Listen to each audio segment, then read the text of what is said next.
Greetings, everyone. Here I am again. Greetings, everyone. Oh, yeah. The sound is coming. I've got the sound booster on here, it seems. On this, yes. So, on this device that I'm checking the sound on. Okay. Thank you for joining me. Thank you, all those who are bearing with me here patiently. And so, here I am. What to say? Sorry, I couldn't prepare for this and I didn't know what. So, continuing what I'm going to put here for, because I'm going to mention Imam Hussein's role in this. When he said in Karbala, is there anyone to help me in the cause of Allah or in the way of Allah, right? Or for Allah? Hal min Nasir, Yansarna. So, sorry, I haven't prepared for this, right? And now as I was coming here, I got the continuing. I got the, Imam, I could find the thing for the topic thingamajig, right? For the topic. So this is how I am. And thank you for also, yeah, bearing with my imperfections and things like that, making mistakes. There is still that demon, Shia, or something, right? No, it's a Shia angel who's stopping me from doing this. So I was just telling myself as I was just listening to this Noha Almin Nasir Yansarna earlier on.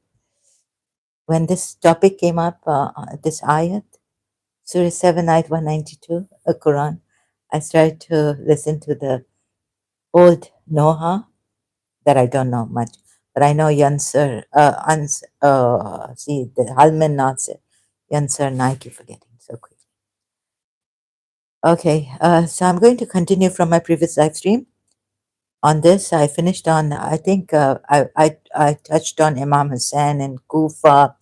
And so, from here, like Imam's role to also help people when they're in trouble. And he was telling the Kufan people, whatever the reason they wrote letters to him, whether they were oppressed in Kufa, Iraq at that time when Imam Hussein was now the Imam, right? The spiritual leader, you know what the Imam is, right? Shias definitely know what an Imam is, a leader chosen by Allah. They say.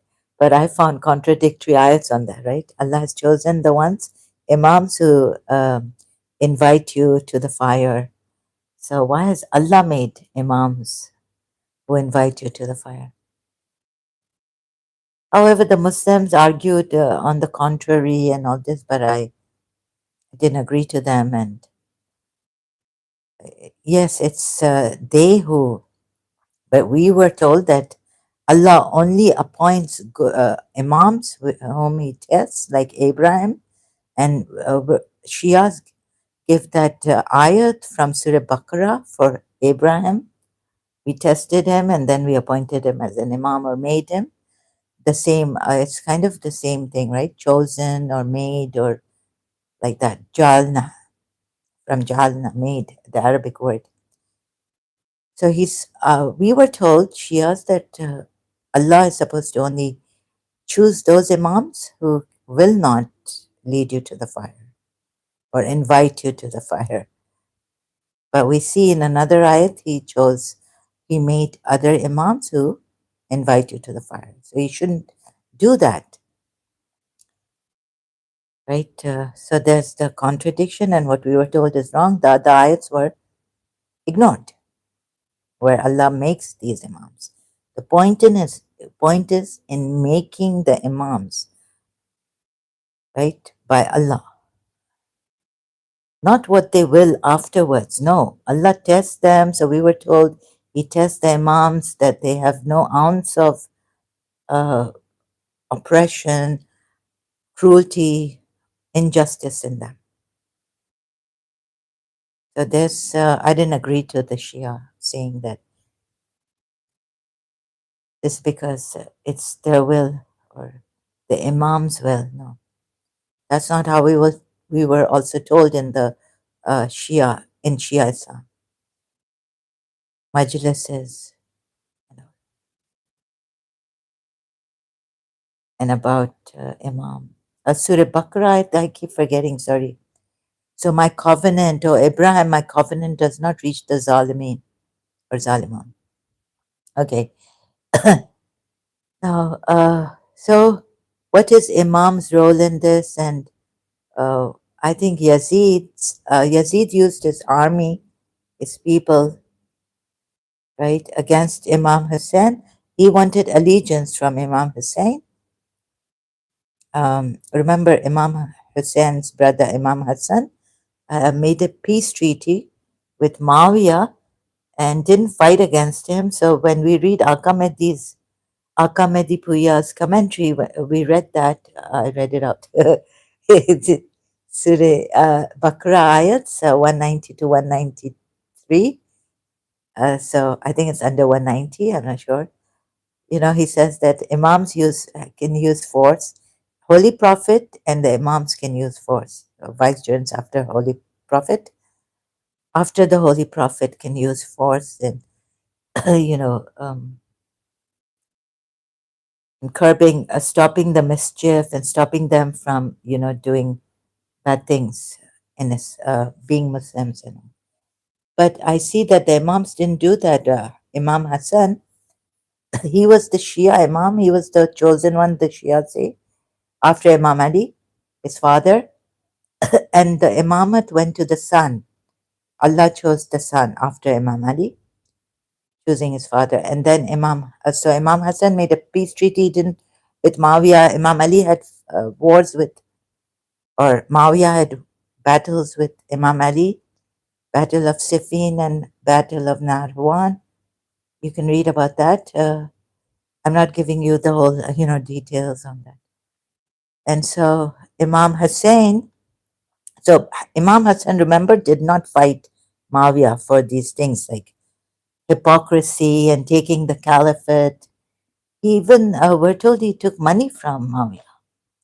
God knows if Shias believe in that or not. But you can read on Wikipedia, search Imam Hassan.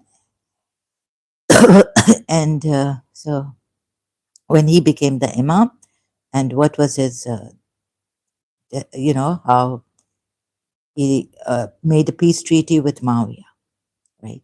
And whether he took anything from Muawiyah or not, money or anything, right?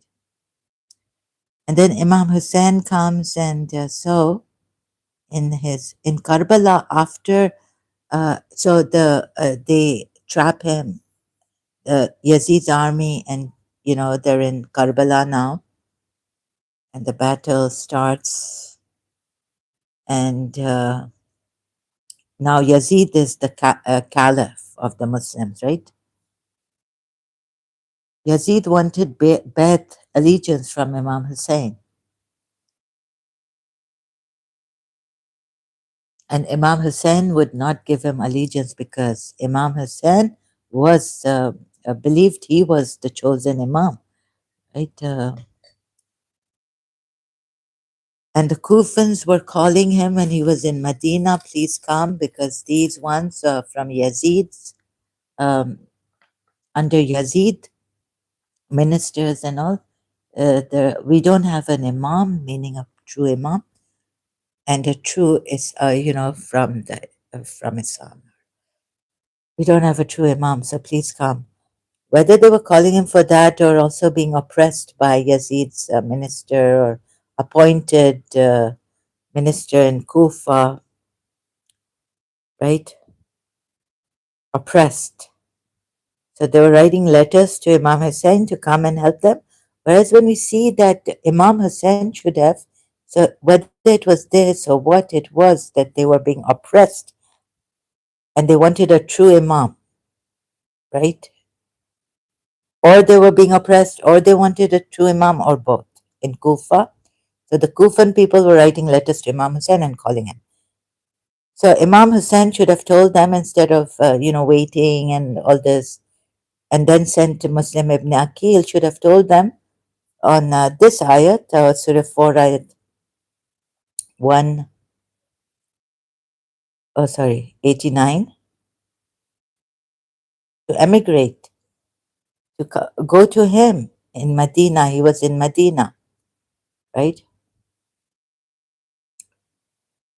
And they wish you would disbelieve. So until they emigrate for the cause of Allah.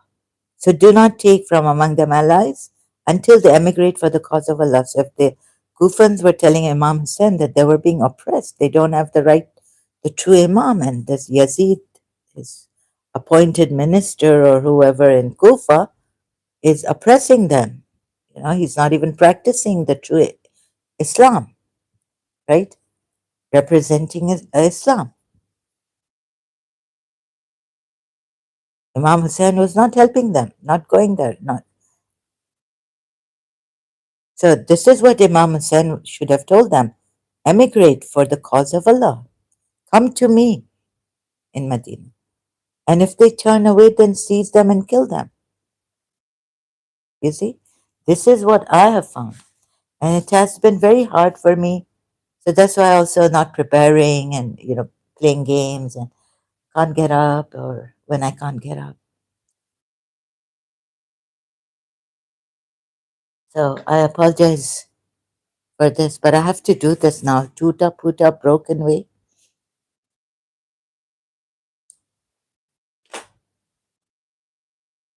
I'm sorry.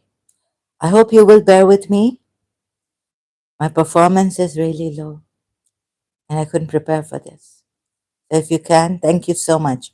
Really appreciate it and appreciate those helping me for this, supporting me.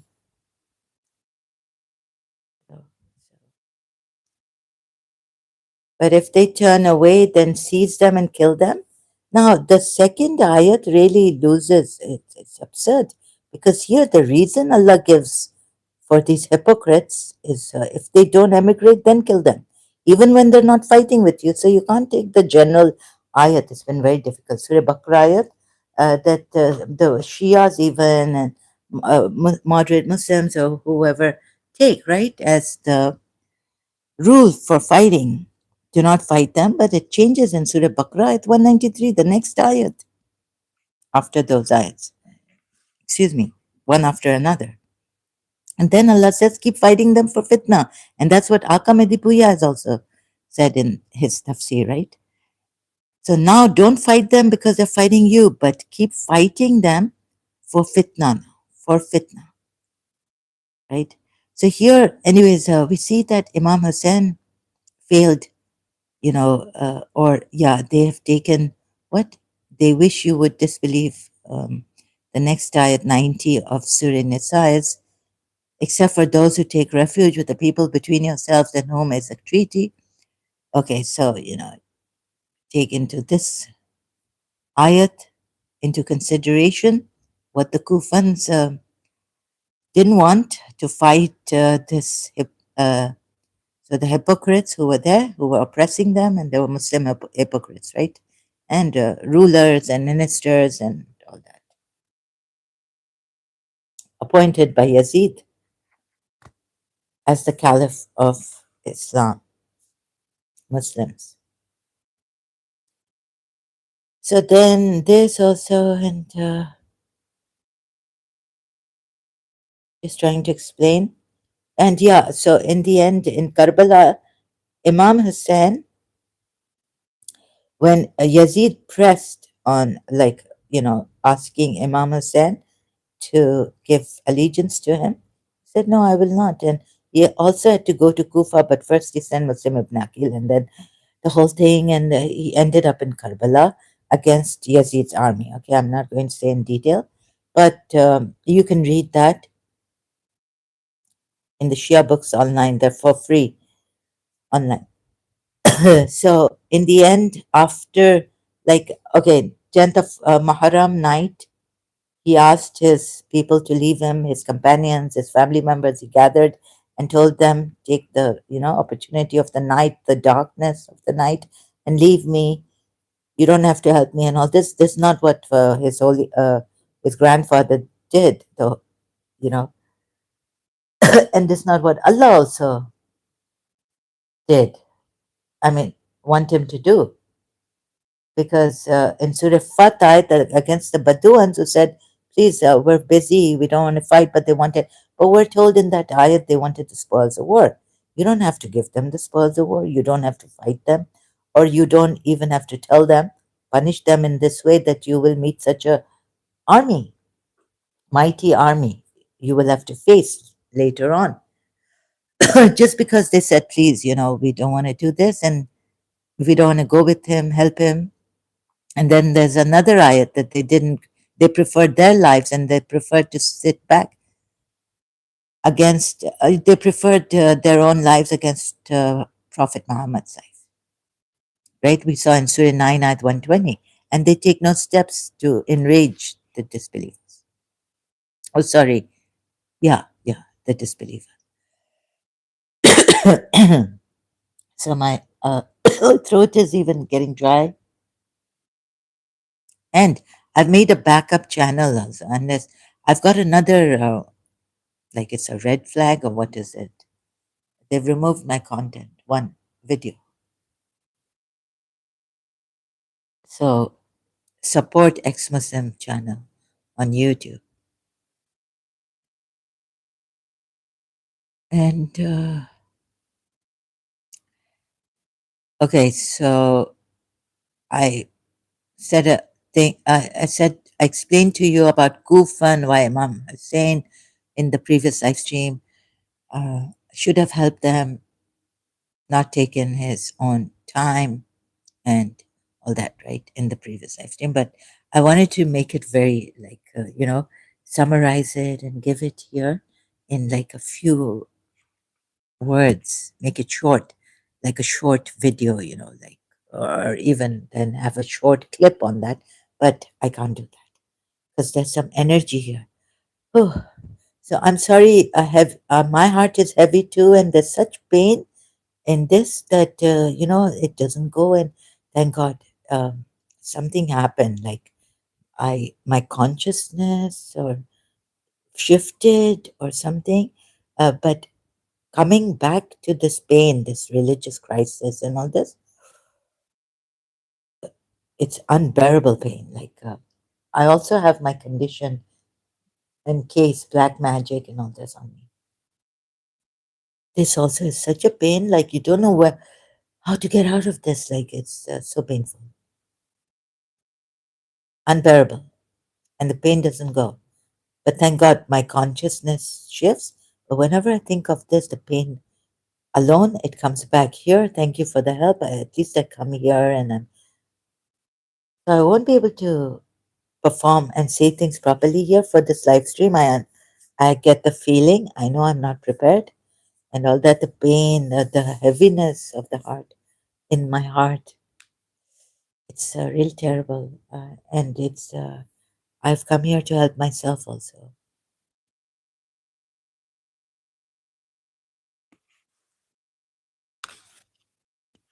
Let me see if the sound is coming. Let me see if the Oh, sound is yeah, it coming. is. Oh, goodness. Okay, and they are these, oh my goodness. So, do they associate with him those who create nothing and they are created, right? So, these are the false deities or the false gods or whatever idols they say. Surah 7, ayat 192, but they're not. They could be servants like you, like Allah has put in Surah 7, ayat 194.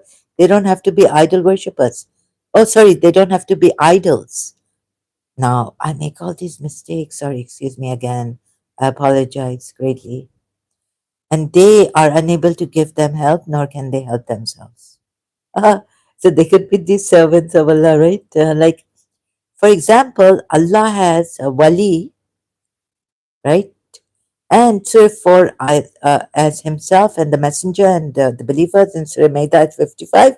And he also tells you to fight in not only in his way, but in the way of Allah, but also to support the helpless men, women, and children who are praying to Him, who for praying to him, Our Lord, bring us out of this land whose people are oppressors. Now, this is maybe what the Kufans were also saying, right? And appoint for us from yourself a protector, and appoint for us from yourself, you, Laduni. This is not nafsi, this Allah's nafs. This is you, from you a protector. Okay, so why? What is this? Like, of course they're going to. These are servants, so Allah says against them in Surah 7, ayat 192, that they are unable to give help and nor can they help themselves. You see? And then with Imam Hussein in Karbala, we go there, and Imam Hussein, when he goes for his 6 months old boy, infant, water, we're told Yazid's army gives that 6 months old an arrow on his neck. He's thirsty, right? They've also closed the water for Yazid's army has closed the water for Imam Hussein and his family. He's taken his the children, his women folk also to Karbala, and they're in tents and all this. Now they give an arrow to the 6 months old. Imam Hussein takes him, appeals to them that why he's very thirsty. You stopped the water for him also. He's 6 months old. Please give him water, and they give him an arrow, right? And after that, it's Imam Hussein. He takes this, you know, standard. The standard bearer is also gone. Shaheed, martyred. Hazrat Abbas, Imam Hussein's stepbrother, younger one, from Mominin. His mother was Mominin. Anyway, so then Imam Hussein, when he's left alone and he has to fight, or yeah, he has to fight them, he says, Al min nasir, yansarna. Is there anyone who can help me? Okay, so I don't know how to put this. So, but these people can't. These people who they worship or take as gods, or cannot help them, are unable to help them, nor can they help themselves. They don't have to be idols only or false gods. Like some planetary or earthly god, or that is not a human being. No, they're human beings also. They take partners with Allah. And so Allah has so Karbala finish, yeah, Al min Nasir Yansarna. So Imam's role is also to help you people out of your misery, right? And sometimes it's to help the Holy Prophet, and after the Holy Prophet to help the Imam. So, but if the Imam says, don't help me, but it's not with the Quran, right? Quran ayahs. You have to help the Imam. It's against the Quran ayahs. If Imam says, and Imam Hussein did say that, you don't have to help me. Go away. So, what he could have said that, to his believers, true believer, understand, you'll fight for me, you'll give your life. Now go away. I got you. Right? And we said that in Surah Fatah, these were not true believers. But the true believers, Imam let go in Karbala. Said, go away. And go so far away that when you hear my voice, Hal min Nasir Yansarna. I hope I don't start crying. So I told myself, look, don't feel sorry for yourself. Or now, your religion, Imam Hussein, and all this, when you see, the oppressor has been shown the oppressed, and the lies have been told. This religion is the religion of terror and all this violence. I don't know why people can't see this, and some of them are just blaming the hadiths. The hadiths are worse. I understand that, very, very worse than this Quran ayats. But the Quran is not peaceful. It is. It's terrible. It's unhealthy. Quran ayats. And when it's not the truth, please, why would you want to take it? Moreover, right? If it was a peaceful religion, gave you the freedom also, to search further and down and deeper about your religion, then I would say, yeah, keep it. I would, then you can keep it, right? But I wouldn't. If it's a false religion,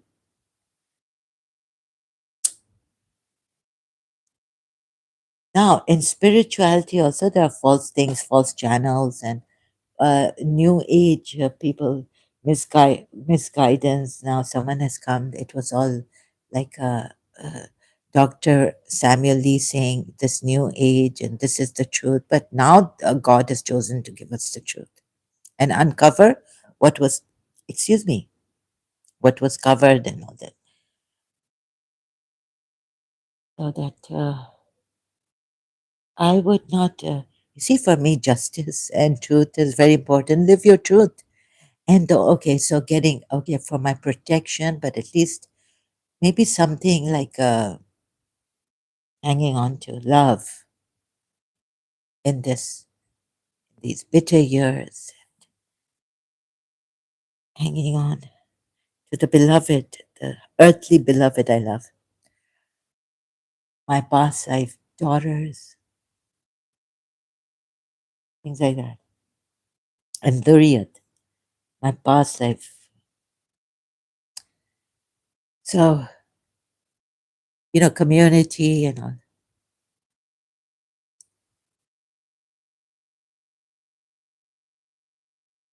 So I know I haven't explained this properly, and I'm here and there, right? If Imam Hussein, okay, for these hypocrites, okay, I'm not continuing, I'm like disorderly. For the hypocrites in Karbala, Imam Hussein tried to appeal to them, save them, from this hypocrisy very peacefully. Like that's why he said, Halman Nasir Yunsarna, like Jesus Christ said, who will be my helpers?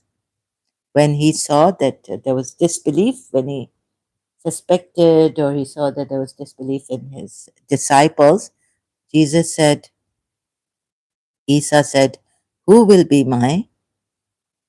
So maybe this Imam Hassan meant by letting those who he knew for sure that these are my believers and they will give the, sorry, the true believers in Islam and my true followers. And so he told them to leave. They were not like the Bedouins in Surifat ayats we find. They wanted the spoils of war and they preferred their life. Whereas these with Imam Hussein didn't prefer their lives. They were ready to die for Imam Hussein and protect Imam Hussein, help Imam Hussein, right? So Jesus said, who will be my helpers in the cause of Allah? Or for Allah, actually, for Allah. Not the cause, not the way even. Quran ayat again, opening that. So maybe this is what the Shias will say now. Imam, not, I haven't heard anyone say this. Explain Karbala like this. Maybe there is someone, but I haven't heard any Shia. So believers become Allah's helpers, as Jesus, son of Mary, said to the disciples, who is my helper to Allah? Right? Because what happened? Now this is Surah Saf ayat. Oh, you have believed, be supporters of Allah, as when Jesus. No, no, when he, and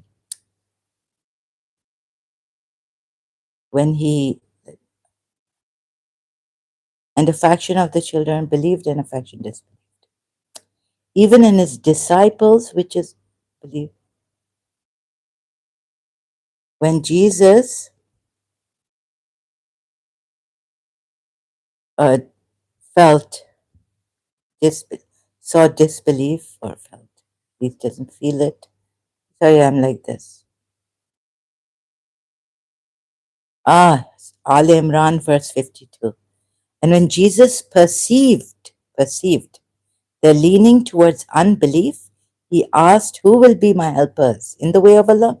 No, it's not fi sabilillah. It's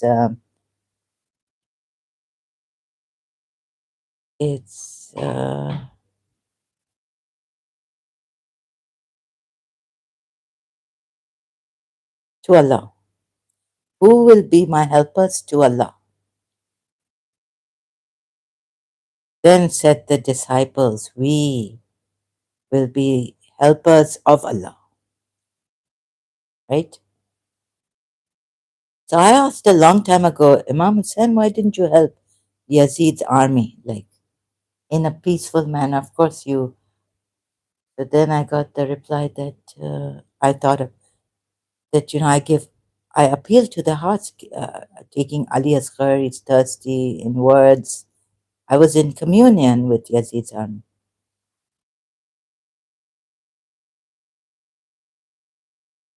appealing to them. Yes, so he was not there to fight. Oh, so in the Quran ayat, it's like fight these disbelievers, right? And how come Yazid's army, they were, some of them were Sahabas and Sahabas' sons and those second Sahabas who haven't seen Prophet Muhammad, but still, Tahabin, what do they call it? Them, sorry. And they were unmoved when Imam Hussein, at the beginning of the battle in Karbala, said, "You know who I am? I'm the son of the Holy Prophet." And they were unmoved. Why? We're told they wanted, they were worldly people and they were hypocrites, right? So hypocrites you must fight. Fitna and all this they would cause. Surah Baqarah ayat 193. And they were worldly and they worldly people, they wanted the life of this world and its adornment. Hypocrites. So it wasn't going to help anyways. But still, we have to, of course, Imam Hussein had to still tell them, "You know who I am. I'm the grandson. And I'm the rightful Imam," he should have said. "I'm the chosen Imam," and all this. Uh, why aren't you following me? Why have you given birth to Yazid? Why not give birth to me? Right? And here, this is what Prophet Muhammad said when he left, before leaving, sorry, when he left, before leaving in his last sermon. He's named the Imams after him also. Not only Ghadir Khum, where he said, "Ali will be after me, your Mawla, master," meaning your Imam too, and the Caliph of the Muslims, right? So Imam Hussein didn't put it this way. In Karbala, we don't see in the Maktal. And so Yazid's army were Yazid's army were unmoved. So why were they unmoved, and why did they were there to fight Imam Hussein, were told,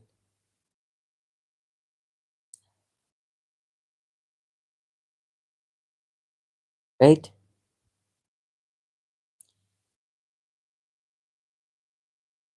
So then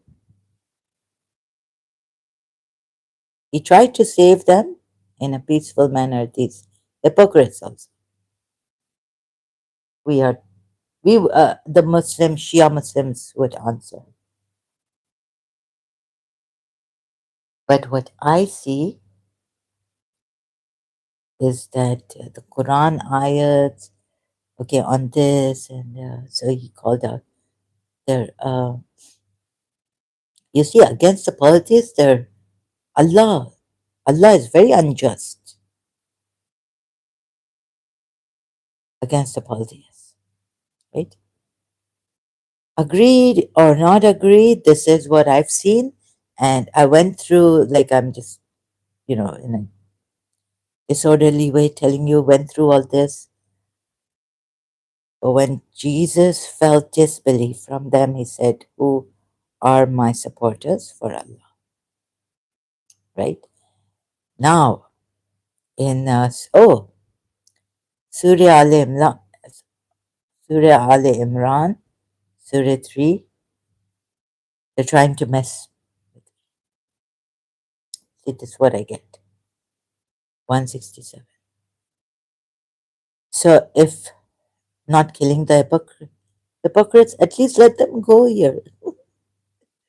So when a long time ago, when I was doing research on the Quran ayahs, I came to this ayat, Surah. I was reading Surah Al Imran. Came to this ayat and I was like, "What is this?" And those who are hypocrites, and when these hypocrites were asked, "Come and fight in the way of Allah, defend yourselves," they answered, "If we but knew that there would be fighting, we would certainly have followed." They were nearer than to infidelity than to faith. They utter from their mouths what is not in their hearts. Excuse me. Allah knows well what they can say. So leave them alone, right? Let them go. Now, Prophet, at the time of Prophet Muhammad, he knows who these hypocrites are. So what you have suffered, so Allah is blaming the hypocrites for what they suffered. Because of the hypocrites, the believers suffered in this war, in this battle, right? So sorry, I just couldn't get it. And another thing was that leave the hypocrites alone. Now you know who the hypocrites are. Tell them go away. Like Allah, there's a Quran ayat which says, no, we don't need you to fight now anymore. So why isn't there's an ayat, right? Where is it? Baduans or who? But you will face such an army in Surah Fatah, and now we don't need you to fight for us or help us. Okay, so here also, those who said about their brothers while sitting at home, if they had obeyed us, they would not have been killed. Say, then prevent death from yourselves if you should be truthful, right?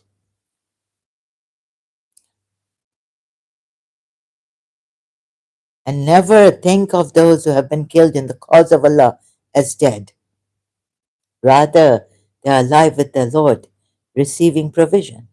So here, these hypocrites, Holy Prophet now knows, right, who are the hypocrites because they didn't want to fight. The ones who wanted to fight them, let's say. So go away. And how come Islam, like if Islam Muslims were to say at that time to the disbelievers, politics who want to fight them, we don't want to fight you. So let's not fight them. Uh, let's not fight. Sorry, let's not fight each other. And if they had stopped, that's it. Sometimes I found egoistic, like Allah wants to win, wants the believers to win, and won't give in if they are coming to fight you.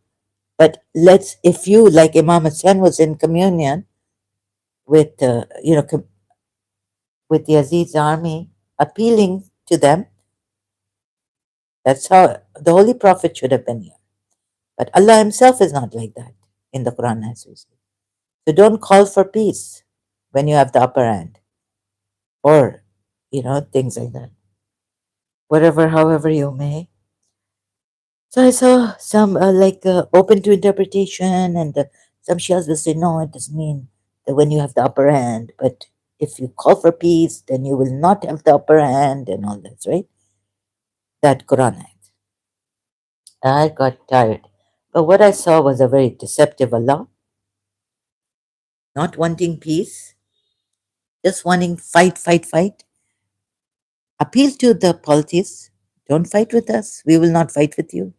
But you see, the bottom line was that they had to take the Kaaba. They had to get rid of the polytheists. That's the bottom line. And then what Imam Hussein said in Karbala, and then I go and get, oh, it's too much.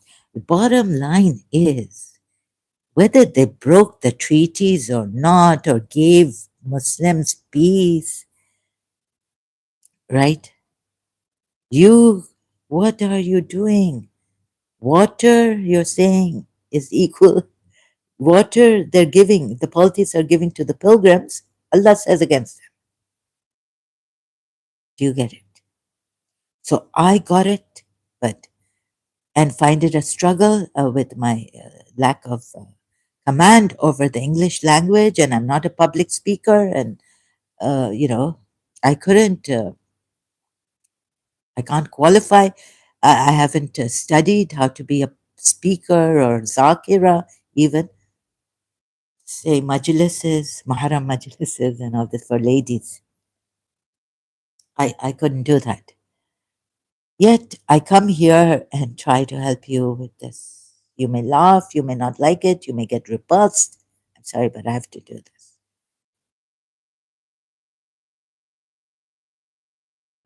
You may get tired of my, this English broken way of explaining, disorderly, but I come here. I do my best what I have left. And the abilities I don't have, potential I don't have. Yet I come to make a what? It doesn't matter. Like I was singing for a teacher, that song, Endless Love. I'll be a fool for love. I don't mind. So you can call me, I'm not eligible enough or this and that, but as a Muslim, I felt I had the right to study my Quran, the main book, and also the Imam's ways, and, understand the whole thing. Do more research myself also. I felt I had that right. I was given that right. I was told by the Shias, you have the right to research on your own, independently also. So I did that and I didn't find this. Although I'm not eloquent, not at all, like the religious scholars and other Shia Muslims are, and other Muslims, like even the one who's Candid Lubna, she's eloquent. There's recently an Iranian, Pakistani Iranian. I found this, where is it? With Lubna Candid, Candid with Lubna. She RIPS into Muslim hypocrisy. Candid with Lubna. I've left the cult, but I don't know, but she says that the hadith is terrible, terrible, but not the Quran. She agrees to the, but I wish you would, I wish they would, how to say it in a very polite manner, to Lubna, Candid with Lubna, and this Iranian, Pakistani Iranian lady, now British. Please see the Quran for what it is. It is terrible in its own way. It's not a book from Allah. It is not a revelation from Allah. Okay, it's not as bad as the hadiths, the life story of Prophet Muhammad, the deeds and things of Prophet Muhammad, sayings, contradictions. But it is bad that it comes from Allah. This Quran, it's violent. It's got killing of fitnahor and killing the apostates, and it doesn't. If the Quran ayats the way it, well, oh sorry, the way see the way, and it's open to interpretation that it can come in the Sharia now, and has since when Allama Tabatabai time, when Allama Tabatabai gives the exegesis of Surah 17 ayat 33, we see you can not only murder us but kill the apostates. And we see the hypocrisy of Allah in this Quran. So why would you hold on to Islam?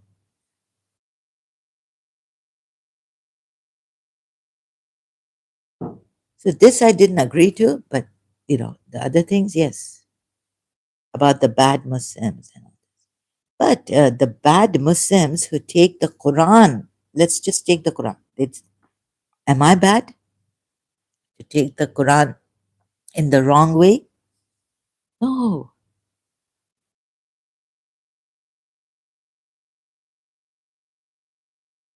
So she said, this lady said that Ola, or what's her name, right? I forgot. I can't even see the small thing, and I can't even. Sorry, I can't. The name, sorry, not the thing, sorry. So, no, no, it's not because I'm bad that I found the Quran to be bad and Allah to be bad.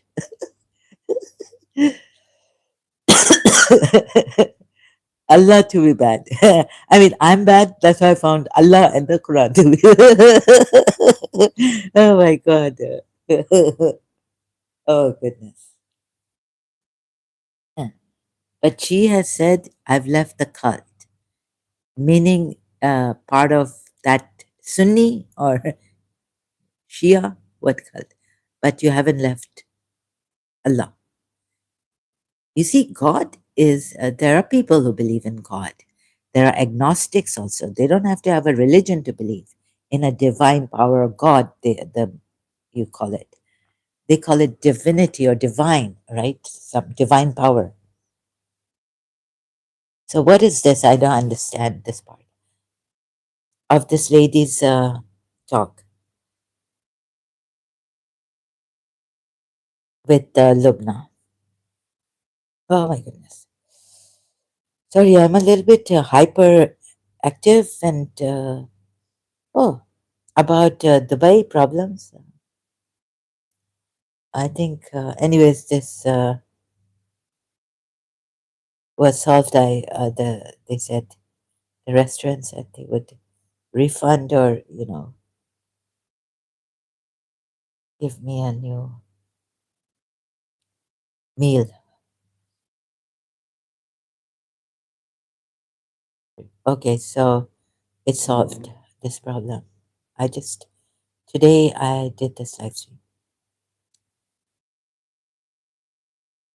Happy Ramadan. They've been very generous. The restaurant.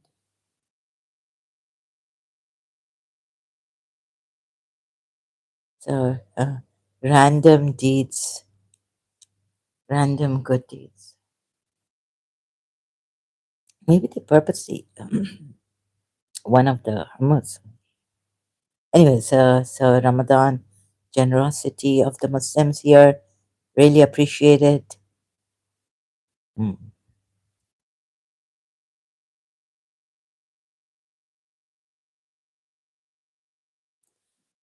So she are okay. So this Lubna, Candid with Lubna.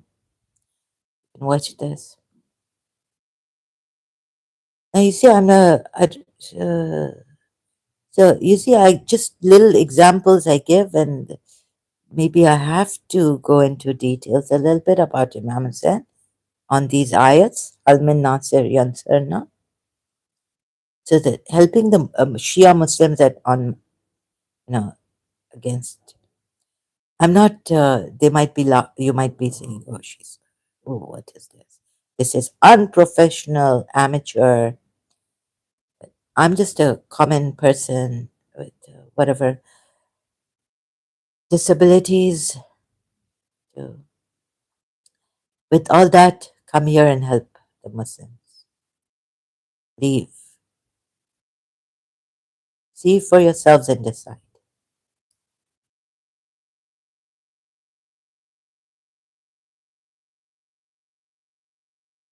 So I'm not bad. Am I? Okay, I may be bad, right?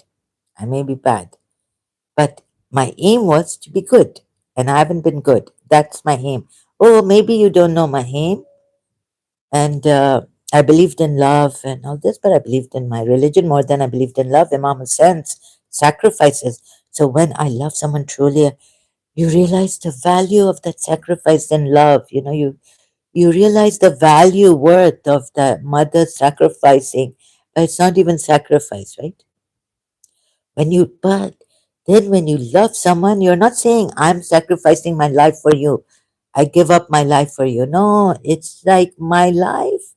It's not even a sacrifice, although Mother Teresa said a sacrifice hurts, right? Why should it hurt? I've even questioned everything, like why should it hurt and all this. A sacrifice? But, and then Elton John song, right? It's no sacrifice. No sacrifice. So,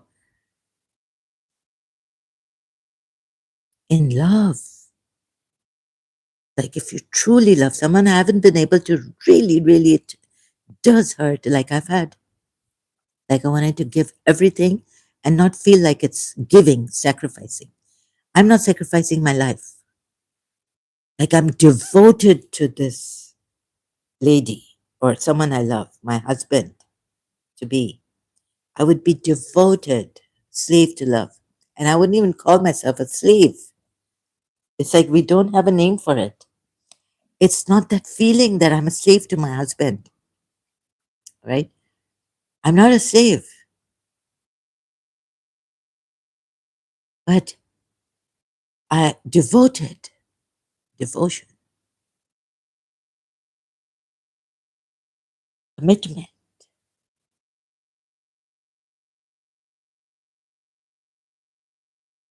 And that comes in me when I love someone, but I haven't been able to reach that level of love where you just give and not want anything. I think in after college, like seeing unconditional love for my principal, maybe I started, when Robert Schuller says that be careful of these feelings, a slight feeling of sorry for yourself, self pity can be, if nurtured in you, then it can be very bad for the relationship and disastrous. So I couldn't find that quote of Robert Schuller. And which book? I've read many Robert Schuller books, right? His The Son and the Father's book. So love, he says, if you have love in your heart, I don't know which one, whether Robert H. Schuller or Robert A. Schuller books, right? I've read many. If you have love in your heart and Jesus Christ in your life, you can be sure of one thing. Whatever may be the problem, you'll find the solution for it, right? And but be aware of that you don't nurture some in at the moment of something, you start to feel sorry for yourself. And then if you nurture that self-pity, right? It just creeps in, and be aware of that it doesn't creep in you, and that you don't nurture the feeling of self-pity slight, the nurturing it, or it can be a disastrous when acted upon.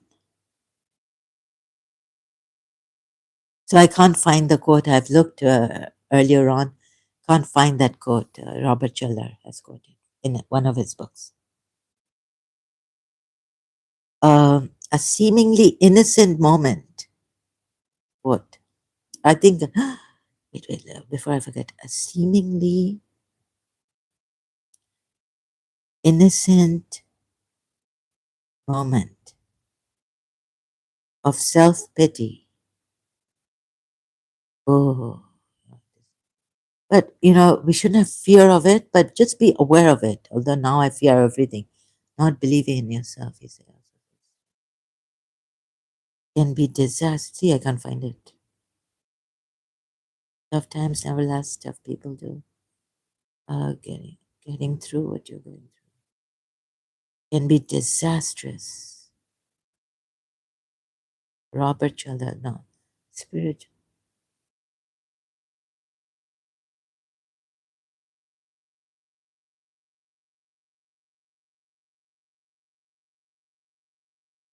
No, these are famous quotes. This is not a famous quote.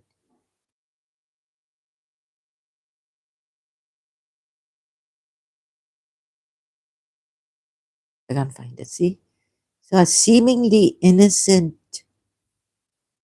moment, in this innocent moment of self pity, nurtured, would be disastrous.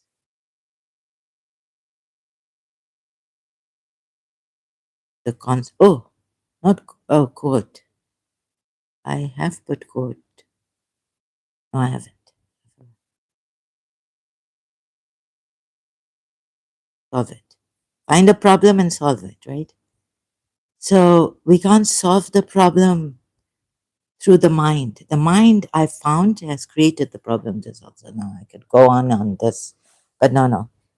So I found out that the mind is the one that causes the problem. The heart doesn't cause the problem, but then the heart hurts because you see, two people in a relationship, the other person is using the mind more, and it's not going to work. It's and I'm you, the one person, the other person in the relation. One person is using the mind, the other is more heart using the heart. So I felt it wasn't the person who was using the heart the problem, but the one who was using the mind the problem. And we complicate things through the mind. We make it so, the simple thing in life, we make it complicated due to the treachery of the mind, hence the mind. But the feeling, the heart, see, it's just simple. I love you, you love me, isn't that? And we can, and it works out. It works out. Love never fails. Corinthians 13 for the Christians. For the Christians, Corinthians 13. Love never fails. And I believe it. I believed in her. So what failed me could be that, in a seemingly innocent moment, the mind came in. And since people didn't believe in the heart so much and my love, and someone called me a pest, nuisance, nuisance, nuisance. Rumi says, nuisance. But then I found Rumi's poem on nuisance. We're a nuisance poem. Where is it? Line.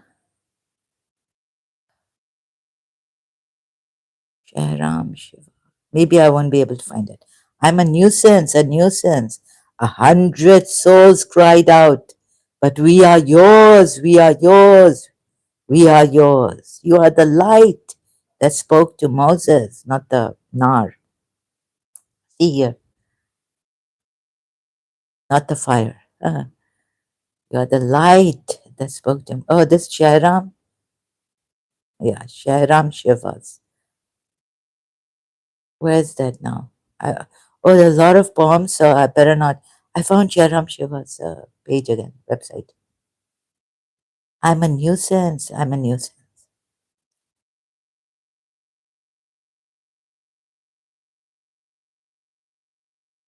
So, judgment, yeah. So, Mother Teresa said, when you judge people, you have no time to love them. But you see, you can judge certain things in you observing, and then, like, okay, observe it for what it is, right? So, for what it is, isn't that a judgment? Not condemning it, but just it's a way of like you're judging it, but it's an observing judgment. I don't know what to call it, right? So, calling it for what it is, but you're not condemning it.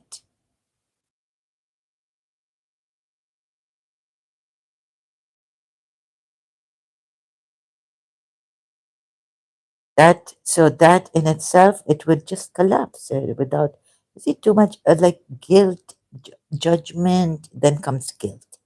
Oh, I did this, and then again you're going to do it. Even if you feel guilty, that guilt is going to make you do it again.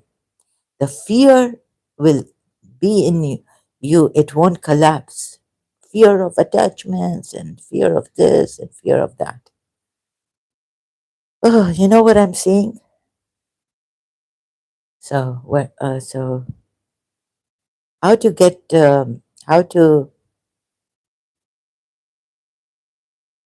all these negative things out of us and be in the truth. What is the truth? Truth is that I wish all was good or there was nothing, right? So Mega says God is good. However, there was a moment in my life when I just felt, oh, there's no evil. And that's right, there's no evil. The evil is what these organized religions have given us. But no, Mega says that there was a demon and he left humanity alone because human beings were so wholesome, so peaceful, he couldn't go near human beings. But then he was in something, he went away. He couldn't go near human beings. Human beings were so good. They were God, divine, right? But even in this, Magus has the evil part. Like he says, there is a devil. And then he was like gone away, far away from human beings somewhere. And then came the whore demon. I don't know what, the devil, and then the whore demon came. I don't know where the whore demon came from. And told him, somehow done something to the human beings. You can do harm. And so then she's got the human beings. And then he went back and gave us the organized religions and all this, right? Religions comes from this devil. Imam Ali has also said the time when the time is not right or the people are not ready to hear the truth, don't say it. You'll be wasting your breath. How ironic. I'm quoting Imam Ali. So this is what Magus's master was telling Magus. But Magus, isn't it time? I wasn't supposed to say this 17 hours ago. You can watch this video. Understand what I'm saying. Maybe you don't understand me. I'm not able to explain properly.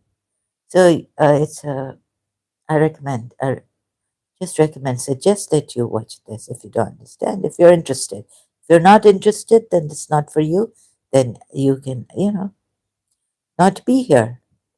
But if you have this fear, this desperate, I have to. She's saying all wrong things about my religion, and I can't take it. Need to kill her.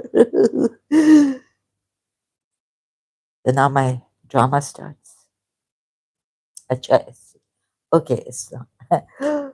Look at her. She's saying wrong things anyway. I'm a Shia. How dare you, Zara? Say wrong things about Imam Hussain. I can't take it.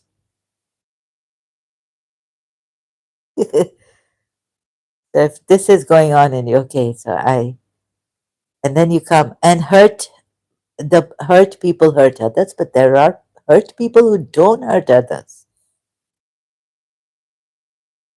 They say hurt people hurt others who are hurt. But there are hurt people, and that's not an excuse. If you have the pain to hurt others, you're using others as a punching bag. Do you not see that there are people who have been hurt but never cursed, never wanted to hurt back? They just, so in an environment I was put where I was hurt and then taken out, thanks to my mother, or she tried her best. And then, out of mind, out of sight, right? And then we do good. We go on with our lives. We don't hurt people because we were hurt in the past, and of course, people have kept on hurting. And like uh, Molvi Laziz here said in Urdu, and I'll translate it in English, that people do hurt others. They somehow manage to hurt others, right? So, people, oh, people.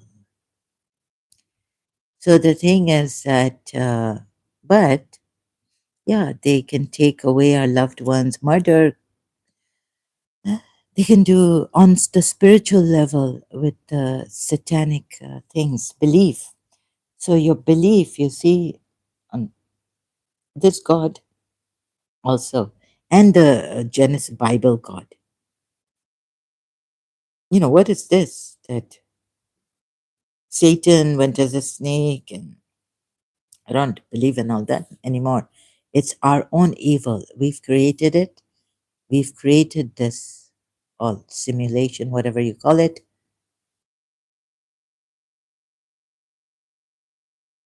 created evil. Even you see in Zoroaster, Magus. Oh, so says that there is a devil, right? But he was away. He couldn't touch human beings because they were in the light. They were so united and so good, divine. And then how did this whore, where did this whore demon come from? And then again, the same thing.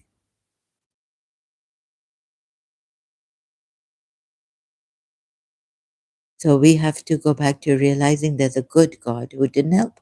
Demon came anyhow, in any form, way. Demon came. So you see, then again now, so the gods, the Hindu gods, same thing. When you see Magus is missing out on something, Allah Bichara, he's also poor Magus, innocent, ignorance. So you see, one person realizes that no, no, there should be no evil.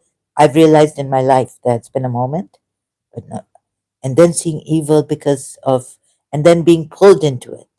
It's the mind that is the culprit. Evil, the organized religions. These religions are evil. They're false. It's abnormal. It's you unhealthy. Sorry, unhealthy to believe in these religions. You are hurting yourself. You know, moments. Believers telling me that if a moment a believer is not sad in the 40 days, like something is wrong then with this. Then you're not a believer. So God tests us with toil, sufferance, and hardships. However, you're not supposed to, you have the believer comes up with its faith, rises above all this and all this, but you have to try. Maybe for some it's very easy. Why? A Sayyid telling me, I wondered, I didn't ask her, I didn't want to be too rude. The thing is about me that sometimes I'm too polite or so. Sayyid told me that's easy, and I was like, no, no, it's very hard. Follow them, the Ahlul Bayt. Sayyid is from the progeny of Prophet Muhammad. You know why it's easy for him? He said it's very easy, not even easy, very easy. Like to stay away from the world. So when he was there, they'll like he was there for the nikah to recite the nikah of my cousin, right? And I spoke to him. So, like when he was there, we couldn't play the dole until he's there, after the nikah. So we couldn't start the mehendi dole, the singing and all this, the playing of the drum, Eastern drum and all. So imagine, yeah, staying away from all these things. And he says it's easy. So what could make it so easy? Very easy. Could it be his love for his holy, the great grandfather? Could it be love?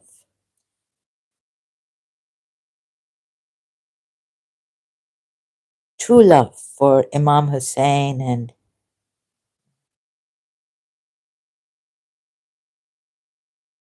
maybe I thought I'm fearful and that's why it's hard. Maybe I can't love Imam Hussein. I haven't loved him. Maybe I just admire him. So I started to feel, I questioned myself on this. When he said it's very easy. But then he told me, okay, you don't have to follow them. Just be with them like that. So, so make us even, if I could speak, I haven't commented there, but you see, then the gods also had to fight the asuras and all this. Evil, then evil is in this world, right? The simulation is there. And okay, you don't fight, you're saying, you sit in your truth. You sit in this God is good, God is love. Keep repeating, I'm in Asha. Asha is, Asha is. But let's see, thinking, oh, keep it open. I don't know.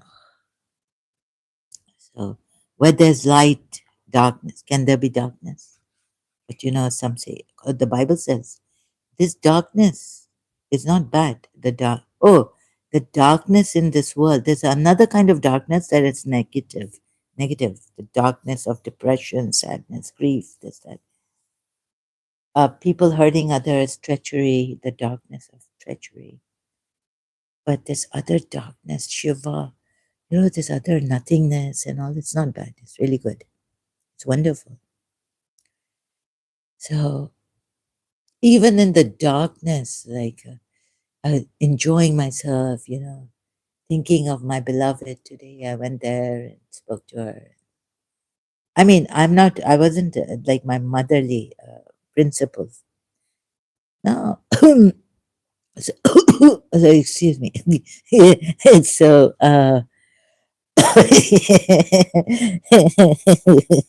guilty.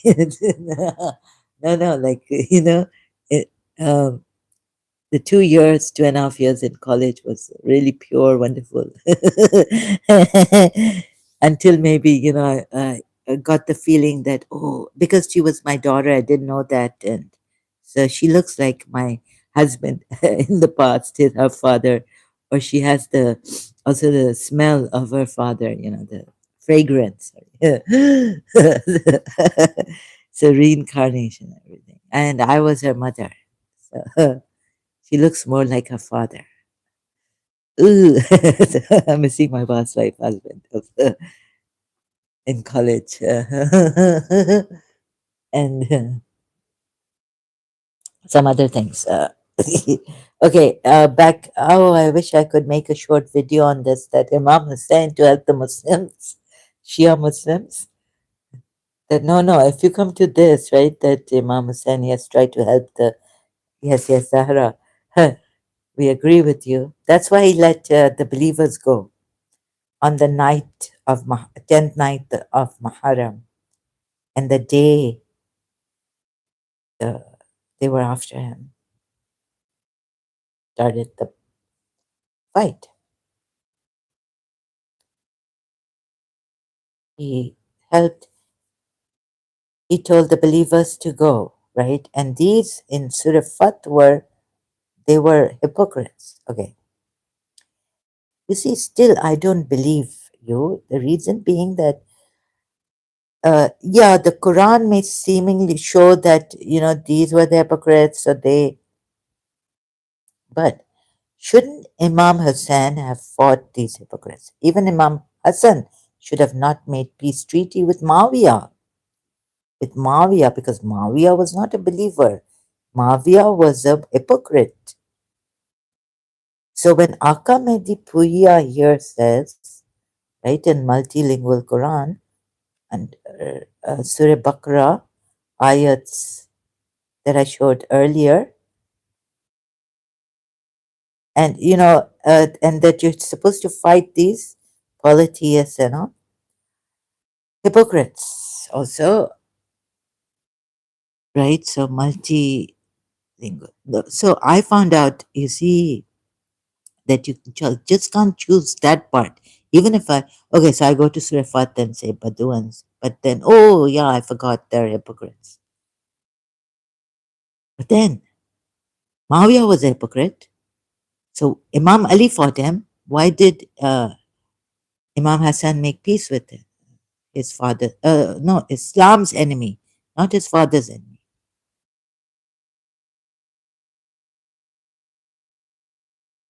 right?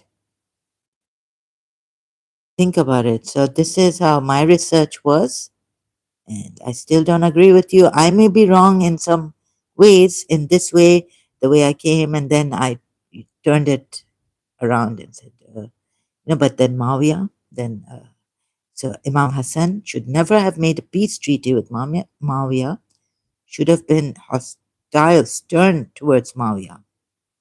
Why make a peace treaty now with the with the hypocrite? Huh?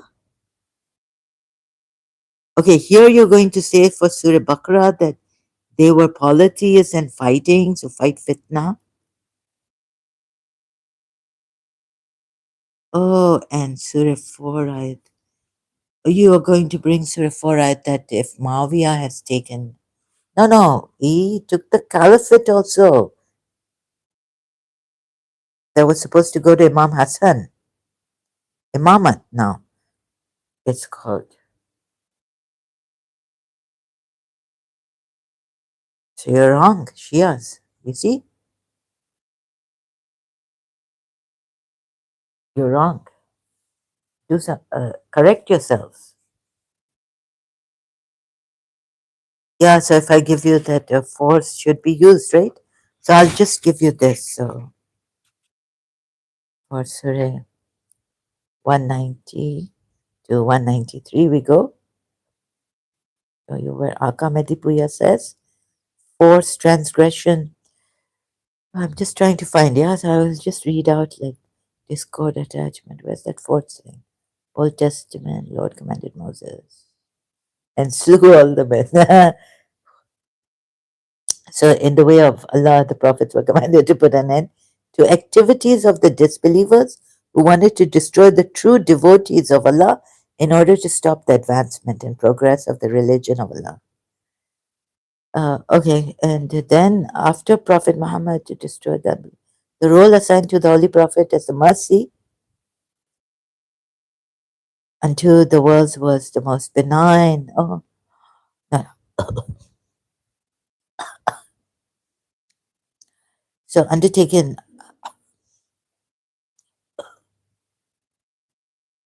Oh, I have this problem. I can't read this. But then Aka Medipuya says, what to say? There's no clear priority. Even if an initiative did appear to be taken by Muslims, no sane-minded person would for a moment. I'm getting tempted to read other things. Are we insane?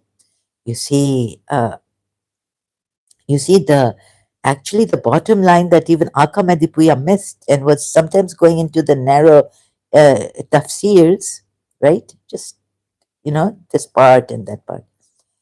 The whole picture, Islam, is that Islam must prevail over other religions and that polytheism should be destroyed. And even if you have to destroy the polytheists, if they don't believe in Allah, destroy them. And Allah wanted to destroy the disbelievers. The main theme of Islam is this: to destroy the disbelievers for being disbelievers, to destroy whatever Allah says that they cause fitna and ruin the society and bring immorality and all this. But the bottom line, no, no, there are disbelievers who are good, atheists, they're good human beings. Hypocrites, how they became hypocrites in this religion, it is a laughable thing. Surah 4 ayat 47, Allah compels them by threatening to deface their faces, to believe in this now. It's laughable. Like you, if you're forced to come into this religion without dil nahi hai, the heart is not there, the mind first. You need to also bring the mind and the heart where the meet. There should be no conflict. Anyways, why is your heart not here? No, but there was force applied. So it's laughable. If force is applied, you will become a hypocrite.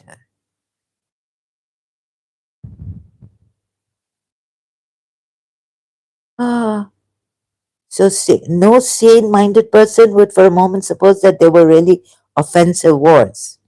But I've seen the deception of the caravans of the politics. Surah Anfal, it's also. then the circumstances had forced them to take action. No, no, no. You actually see Surah Nuh ayat. Why am I forgetting? So Hazrat Nuh, yeah. How come they were after? So you're saying that Prophet Muhammad was not after the polytheists, disbelievers, polytheists, disbelievers. Prophet Muhammad was not after them, saying, "Leave your gods." Allah is after them, saying, "Have you made the water, giving water to the pilgrims, equal, and maintaining Masjid al Haram equal, believing in Allah and all this?" They weren't even allowed to give water to the pilgrims then. After that ayat revealed, would they be allowed? No. So you're saying if so, you're causing fitna against them, like your and anger. Surah 9, ayat 120. They don't take steps to anger the disbelievers. Please, what ayahs have Aka Medibuya forgotten? No, no, it's not defensive import. It doesn't have a defense. Even if what Aka Medibuya says, no sane-minded person would for a moment suppose that they were really offensive words. They must have been offensive with a defensive import. No, no, no, no, no. No defensive import. In fact, those poor polities would have had to put it for the polities like this of Makkah. You see, to, see how they've turned it around. The circle had forced. Oh, what else is there? I just, I've had enough, but I have to come here. I keep saying, I'm not patient. I apologize. Yes, yes. Ooh, perversity of prejudice. Oh my goodness! Now I don't want to read this. I can see the perversity of prejudice in Allah and His Messenger and this. Ooh, you couldn't see it. Shias, I have seen it. So this is very casual, amateur, like, but true, honest. And my research is not bad, yeah? Even though I may be bad.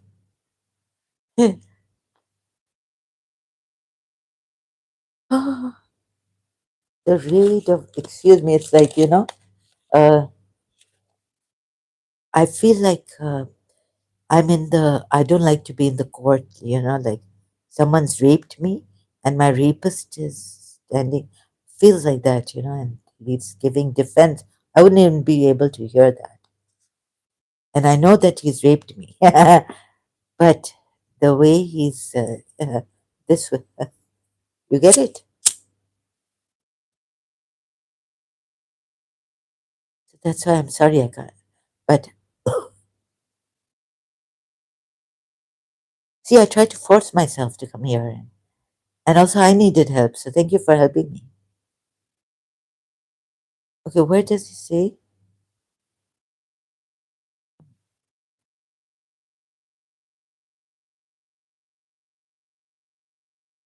Wait, here. In spite of all that has been said, that Islam prefers peaceful methods of preaching the truth, and that it never took any initiative in waging wars against its opponents. The fact is that Islam recognizes the right of taking the initiative in using force against those who persist in ungodly activities. Think of Imam Hassan and Muawiyah. Now, Aka Medipuya, you yourself have said no sane person. Okay. So, ungodly activities now, right? Fitna. Oh my God. Hello, am I? Did I read this, understand this properly?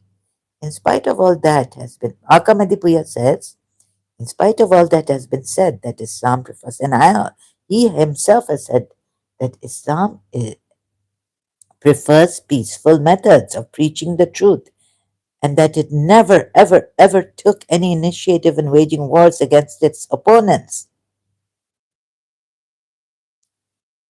The fact is, the truth is, The fact is that Islam recognizes the right, the right of taking the initiative in using force against those where human rights persist or a violation persists, human right violations, or things like that, right? Take using force if you have to use force, like against those who persist in ungodly activities. Yeah, like meaning, in spite of all that has been said by me, about, but Islam using takes the initiative in using force against those who persist in ungodly activities, causing human degradation or social and moral deterioration. Fight them for fitna. But this measure can only be adopted by the Prophet of Allah or his vicegerents, authorized by him, by Allah, and none else. This is what the Shias believe. Not that, oh, you believers fight them, keep fighting them, right? So, for example, let's take the example of Surah Kaf, right? So the Shia belief is this, but the Sunnis got it wrong. Sunnis say, no, we believers can take, all of us have the responsibility to, responsibility to use force if we have to, and maybe even fight them. And then if they don't stop, kill them.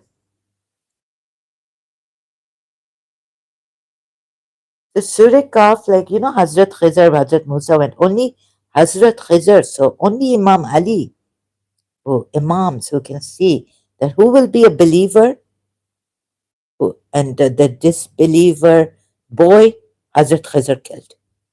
And Moses questioned him, right? So I also had the right to question Imam Hussain. Now, this one sent with ilm, knowledge, this man, we call Hazrat Khidr in Surah Kaf. Right. So this is what the Shias believe. So only Hazrat Khidr can kill. And he killed a disbeliever because they feared, when Hazrat Khidr said, we feared, means Allah and Hazrat Khidr feared. Or Hazrat Khidr is in his sovereignty like Allah, saying we feared, so he was a king? Maybe he was the. Oh my God. Anyhow, so this also, right? The Shia say that, look at Surah Kaf, right? Only Hazrat Khizr could kill a disbeliever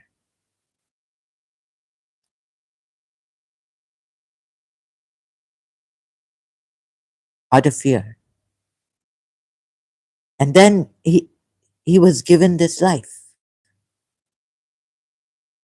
Goodness. No, sorry. That Allah said that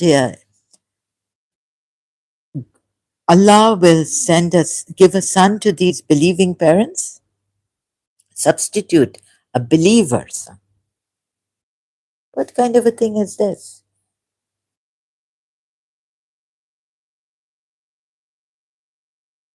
Where is it? Oh, sorry, excuse me, I have to find it. Stand for Allah. Where's Hazrat Khizr? Where's Surah Kahf ayat? Third.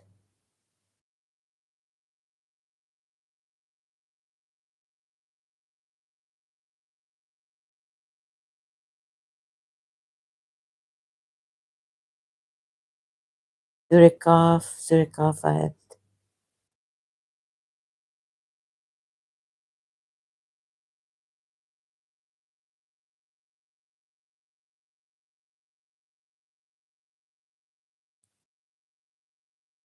A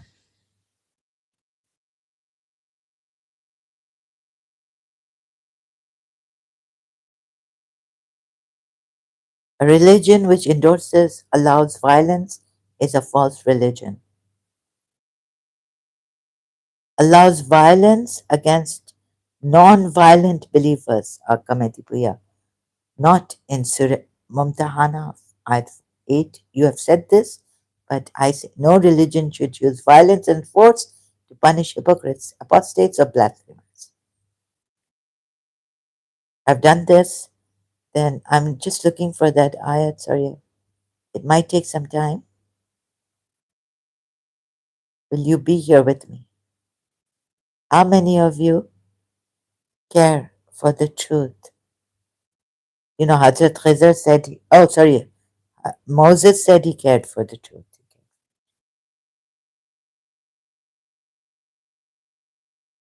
So he's going to go, look at this, Allah, make you taste the violence of one another. What kind of Allah is this? He's able. His meaning Al-Qadir, not only the false god people, what you worship. Do you not see all this untitled? What's this?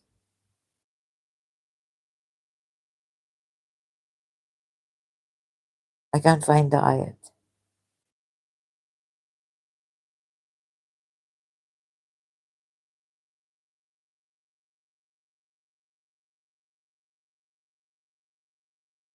I think it's here. Yeah. Surah 18, ayat 74. So they set out until when they met a boy. He, Al-Khidr, killed him. Moses said, have you killed a pure soul for other than having killed a soul? You have certainly done a deplorable thing. Then same surah at 80. As for the boy, his parents were believers, and we feared that he would overburden them by transgression and disbelief. So he was killed. Khidr explains to Moses now.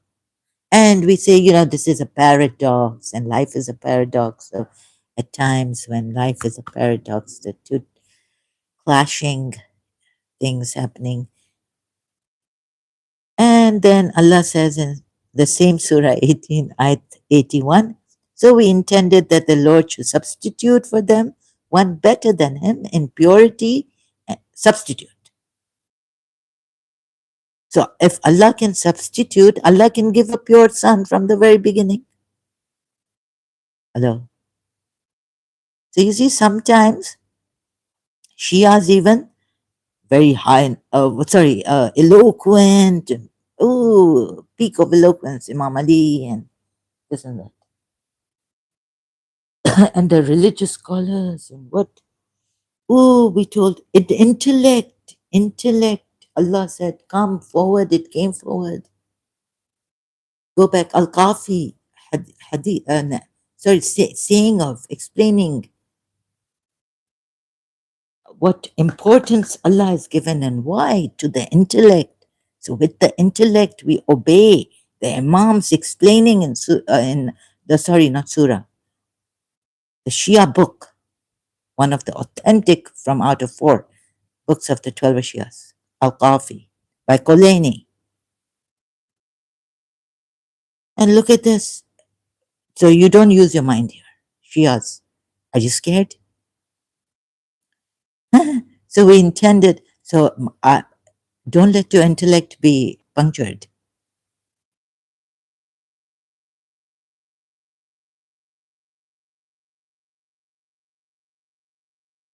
So we intended that their Lord should substitute for them one better, as if your Lord didn't know that He's giving them. If He can give them, then Him in purity, right?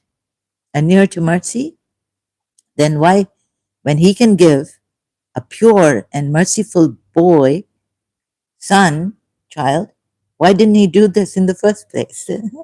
Or either something is wrong with me, have I gone insane? Am I bad?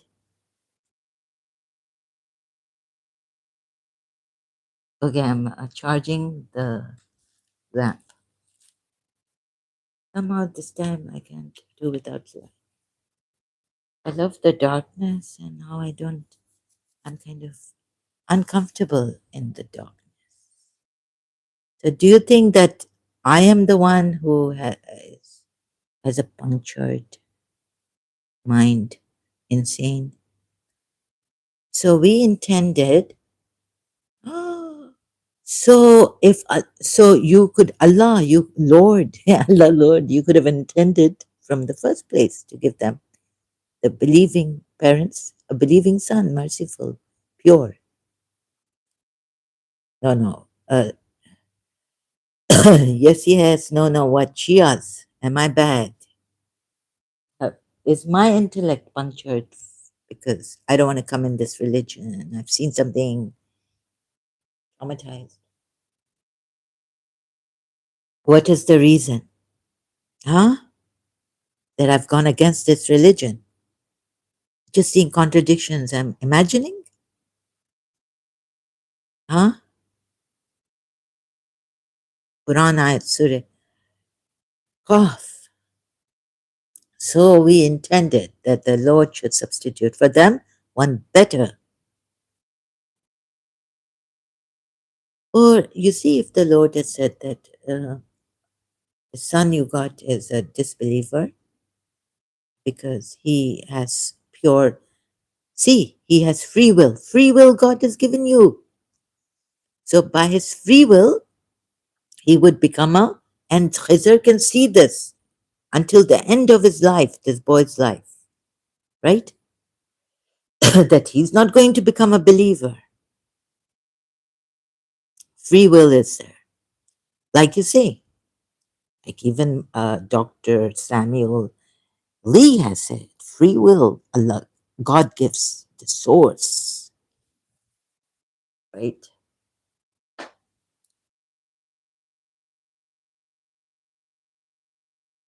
Sorry, but my will has been arrested. Thank you, Anita Baker. Maybe I it's distorted her lyrics, song lyrics. Oops, I'm trying to get this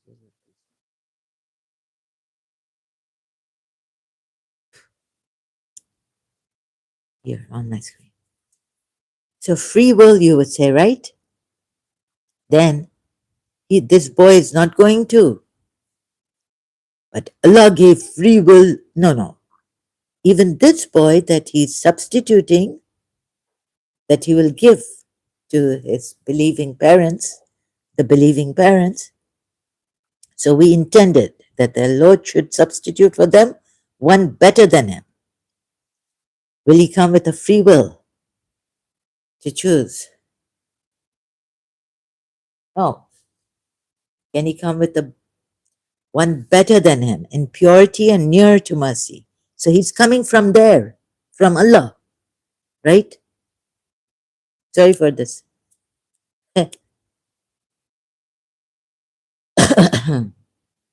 It's coming from Allah up there. Oh, no, no, I'm just pointing up. Ah, goodness.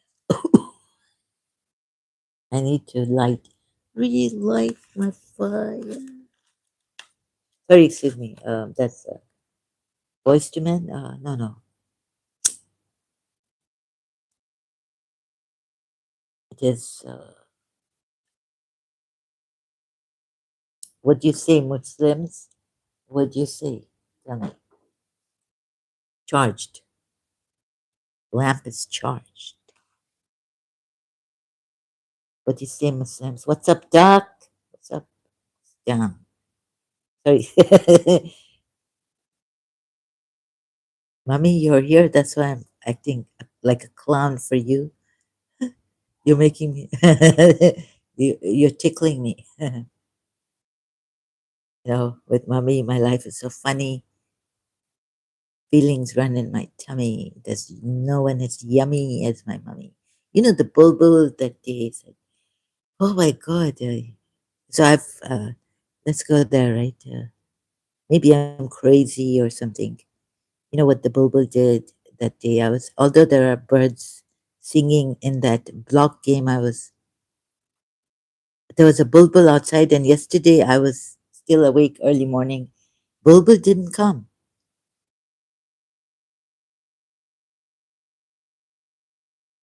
So outside, somewhere outside, right? Of my window, there's a window, and I could hear him. It's open, my window's open, fresh air. So early morning, I was playing block games, and there's like choo choo choo choo choo choo choo in the block games, right? There's this, yeah, this, and I keep it at low volume uh, and play the block games. Now, this particular bulbul, I think I was playing a lot, or maybe I don't know. No, no, this bulbul outside I heard. This is not my schizophrenia. I know the voices that come inside my head and all this. I can make out if a child is crying outside or they're playing outside and there are children playing outside, right? Their voices. And so there was a bulbul bird, like this is the bulbul in Dubai. Or now I don't know what. So okay, so he's talking to me, saying something, and I'm like, okay. So there's this block game on Facebook I play. I don't watch sometimes, not on YouTube anymore. Live stream, who's live? Dr. David Wood, Apostate Prophet, Early Morning, or Christian Prince, live. Anyhow, so he said, so I was like, what? For the first, I was like, I'm missing my mommy, Mrs. Munira Gulzar, as usual, pining. And so I asked him, inside, yeah? Not outside. Like, he's outside the window somewhere, God knows where. And I just asked, Bulbul, I said, where's my mummy? Meaning, not my biological mother. She's gone. And I know she left, passed away. I said, where's my mummy, Mrs. Munira Gulzar? So the Bulbul said, after a little while, I see him replying, sleeping, sleeping, or asleep, asleep, or something like that. Sleeping. After he replied, after a while, yeah. And the choo choo choo in the block games is going on, like the birds are chirping, music is on, natures and all this.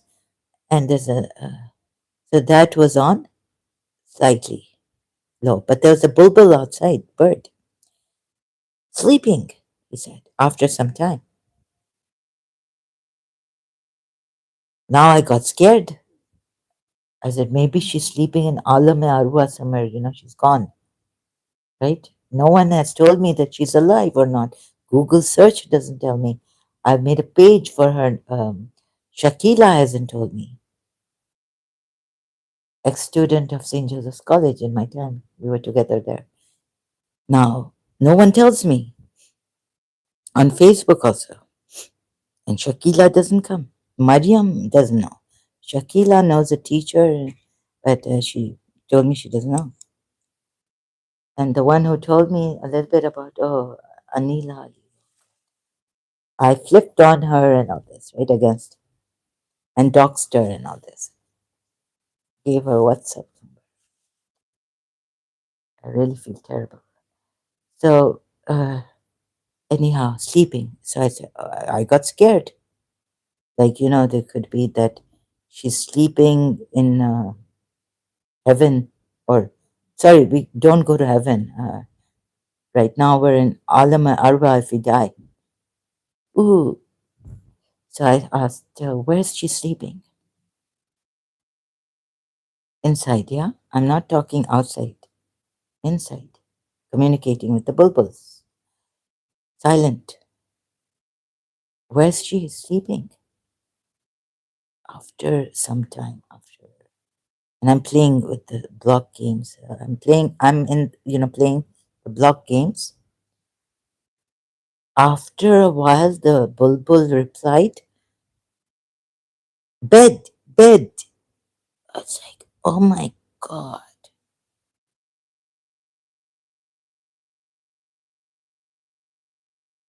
Oh, bed. In the bed, meaning on the bed or bed, like that.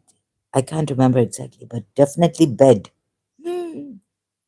No, no, this bulbul is replying after some time. But the birds are chirping, in the block game. And I carried on. My eyes are watery with the block game. Went on. I didn't pause it until I reached 10,000 score. My high score was like 7,000 something. This time I reached 10,000. So, and my eyes hurt. And okay, so the bed.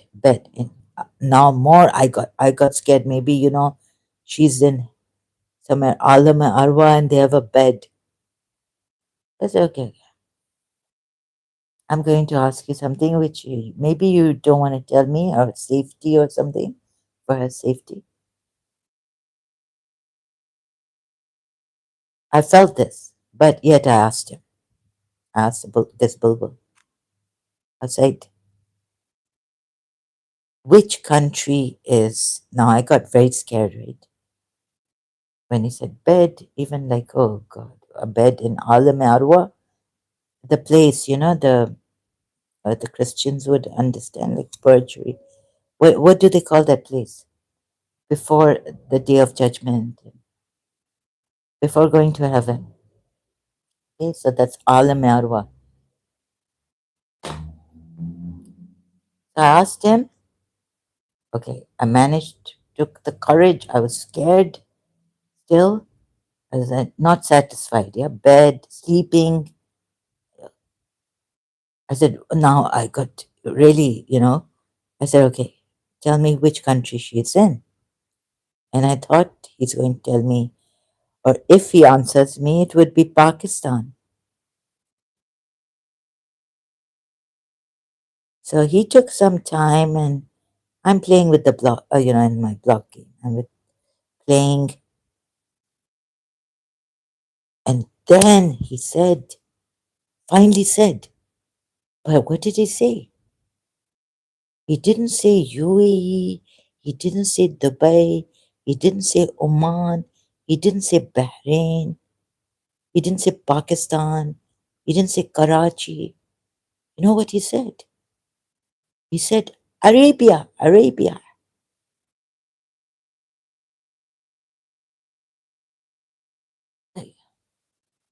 But recently, when I wanted to know if she's alive, there was a case. So I thought she was still in Pakistan. But maybe I don't know why they want to keep it a secret. So he knew that she wants to keep it a secret where in Arabia she is. And they're not telling me, no one's telling me. Although some may know where she is, they're not telling me. But that's what I got from the bulbul outside, that she is Arabia principal, ex-principal Mrs. Munira Gulzar, former principal of St. Joseph's College, Karachi, Sadar. Arabia. It was so cute. And I couldn't get, like, I was in the block game, and I could have taken my, uh, I didn't expect that he would be answering like this. Although he took time, so for the last one, I should have taken my phone, but I was really involved in my block game, and I can't stop. Like, I don't even pause continuing. So I didn't take my phone to the window, near the window where his voice was coming from. Tweet, tweet. I didn't do that. I didn't record his voice. So this happened. And so now, okay, can you believe this? 22nd February. Don't tell me it was a Thursday, right? Early morning, 22nd February. Sleeping. I said, so I thought, she's in some bed sleeping, like they put the person on machines, or maybe she's gone. Like, is she in this world? So again, I asked, like, I thought he was tell me, yes, she's in this world. but he told me on a bed, sleeping bed.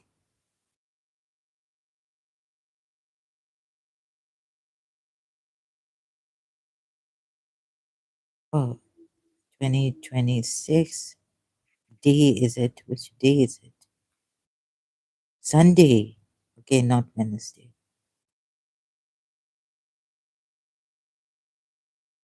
Oh, this was very over. This is unbelievable. Like he answered every question of mine.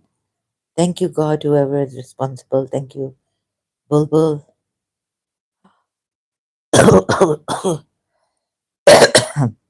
So early morning, she's sleeping.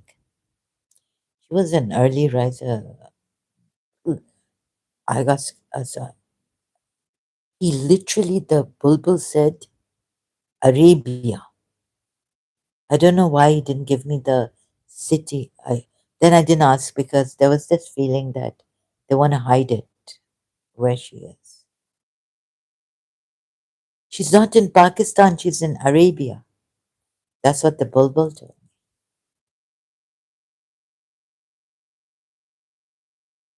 My principal, ex-principal, Mrs. Munira Gulzar, she's in Arabia.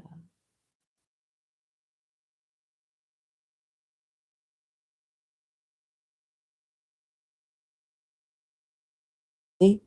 So this, oh, so this is her.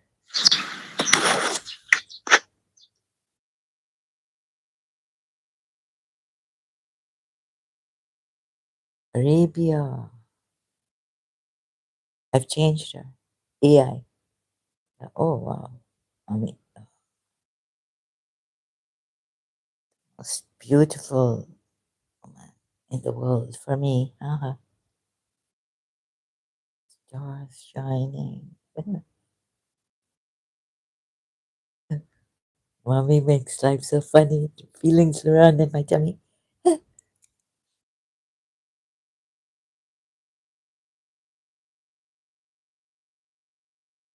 Okay, so you see a little. Okay, is this enough? This disorderly way? No, I'll try to make it orderly, but I couldn't. I couldn't prepare myself. Let's see if I can some other day. Sunday.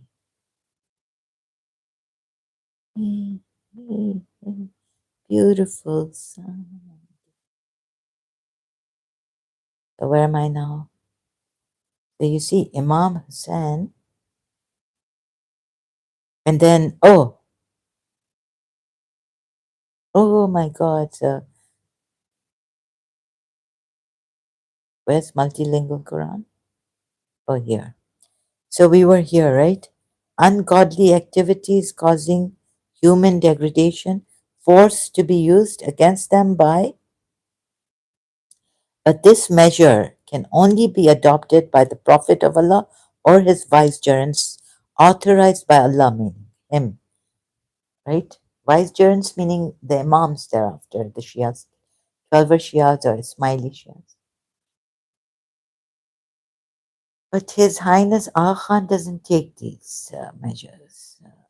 He hasn't. Not that I know of in my lifetime. Excuse me. His Highness Aga Khan the Fourth hasn't, and His Highness Aga Khan the Fifth would follow his father in not taking these kind of measures, forceful measures against degradation, causing human degradation or social and moral deterioration. So that's why even the 12 Shias, say death penalty for their male apostates and life imprisonment for the female apostates. However, 12 Shias, the Prophet and the Imam can take this forceful action, right? As Imam Muhammad bin Ali al Bakr says, a war may be termed as holy or godly if the object is to make people give up submission to give up ghairullah, so against polytheists. And atheists don't believe in any God, so God knows. A war can be made against them. Now, there's also. And to submit only to Allah's authority and the divine will. So Surah, so that's it. So this is because you see what is here now. Uh, so you see, for this also, fitna has been explained in verse 191 of the surah, and then deen should be only for Allah, meaning corruption, persecution, yes, but fighting them for fitna. No, no, deen should be for Allah is because they should become Muslims, not just in the Islamic State, just follow the prescribed rules and laws of Allah. Islam, no, no. Here, they're supposed to, and if you want to get even narrow in the Makkah context of Prophet Muhammad's time and go to Surah Tawbah. And if they desist means would be when the polytheists renounce false gods and idol worshipping. So you see, these Quran ayahs should also come to every level, like peaceful means, not just the imams and prophet also taking using force to stop this. However, criminal activities should be stopped, like rape and all this. And also, we should find a way to what's that Facebook group I've made? Prevent criminal activity, corruption. But first, peaceful, right? Like Allah told Moses to go to Pharaoh and speak to him in a kind manner first, gentle. If he doesn't heed, then we'll send the wraths and punishments. Allah would.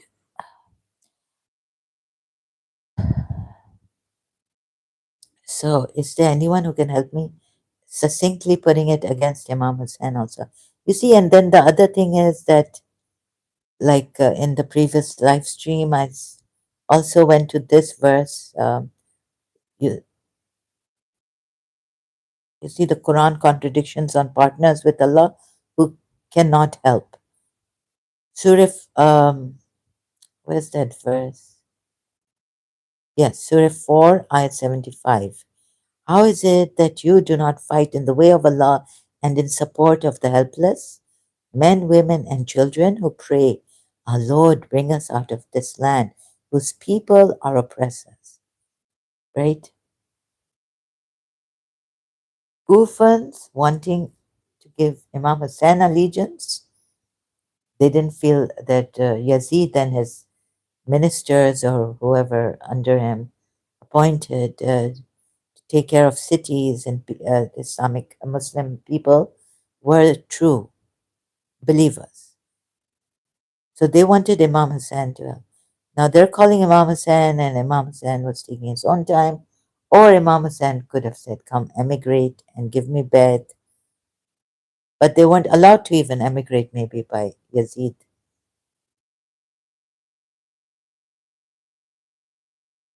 But you see, Imam Hussain should have been given this power and he should have used it, right? My father saying, why we don't cry that we cry because that he was helpless, he couldn't do anything in Karbala, and that he gave his life. No, for Islam, you give your life, males, when you have to, right? We're not crying for that he was a martyr. We're crying because he had the power to destroy the whole army of disbelievers, but he didn't use it.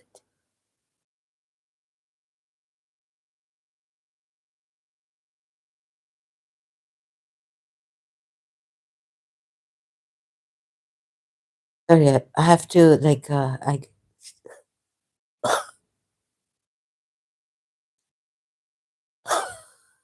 very sick. Give me some moments, please.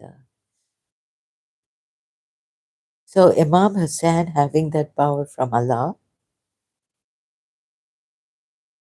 should have protected those Kufans and himself and his family. Use that power of Allah, just with his finger, like, and stand still there. And they would be still, frozen. You can't touch anyone, and like that. But he didn't. He should have this power to protect these oppressed, helpless men, women, and children and use it. Use it, right? That he didn't use it. Muslim ibn Aqil martyred.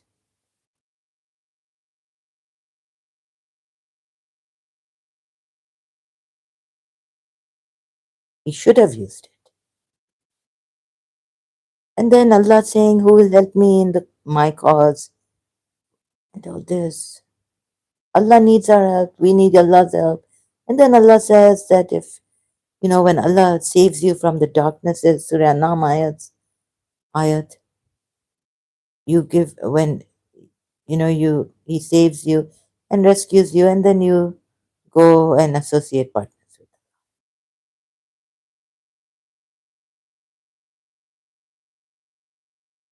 So as if this is not associating partners with Allah.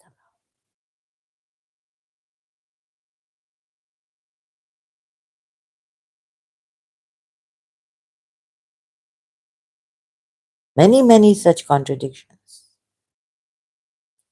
in the Quran and against polytheists, unjust ayats. So do some, please don't be biased. Why would you be biased? Shias. Isn't it for the truth? Ali Akbar asked Imam Hussain when they were going to Karbala, both on the horse. Baba, Father, are we not on the truth? Haq. So this is how important the Haq should be. Since Ali Akbar asked Imam Hussain, I also asked and found out that no, I didn't take it from Imam Hussain. Yes, I took it from the Quran. I did my research like this.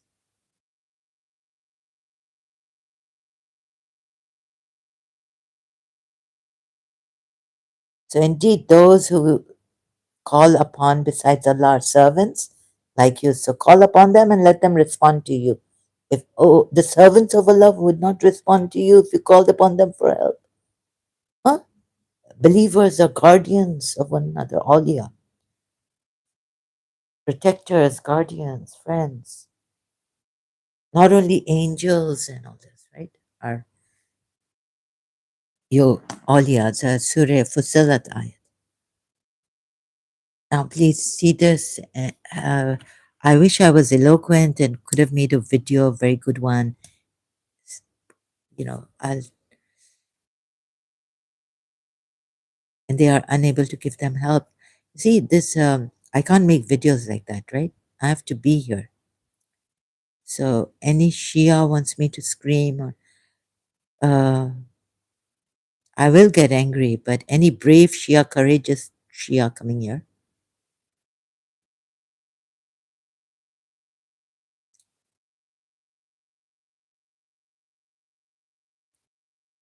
not telling me to go to Allah Yari, Sheikh, Allah Yari, the religious Sheikh.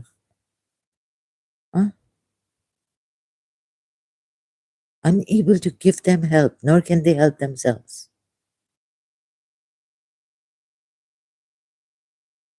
And what is that ayat? Where's that ayat?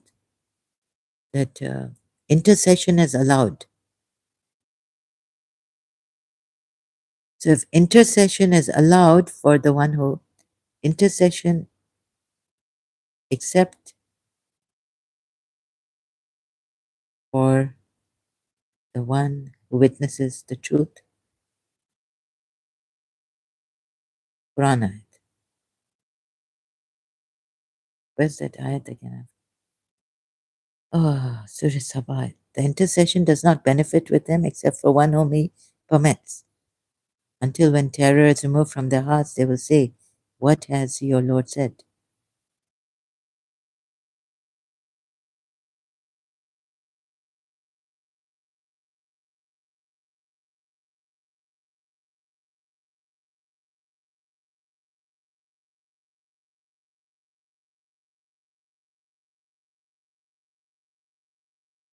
None shall have the power of intercession.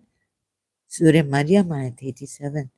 but such as one as he has received permission from the most beneficent.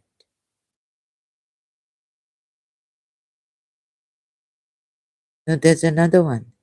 They call on,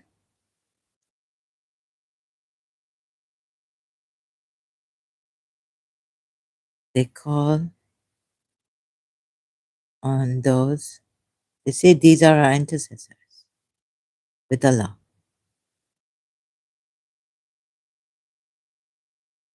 Our intercessors.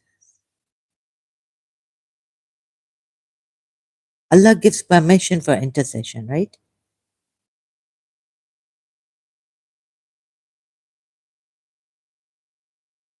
Oh, they have taken intercessors with Allah.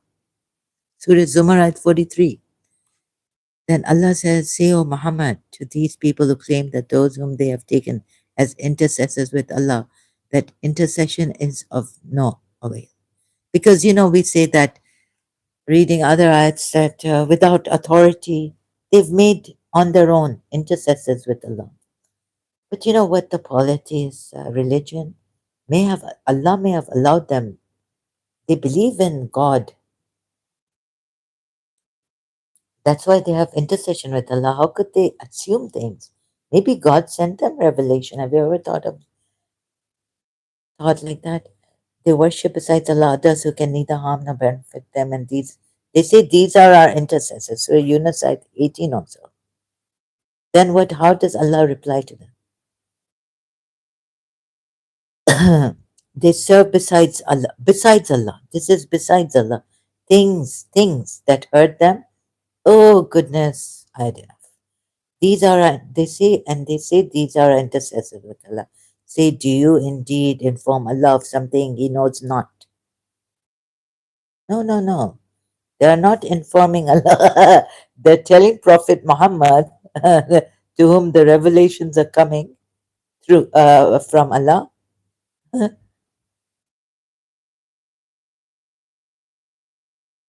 that maybe they have an angel which is different, or a way of like Allah spoke to Moses direct, Allah speaking to them. They're hearing Allah's voice. Who doth more wrong than such as forge a lie against Allah or deny His signs?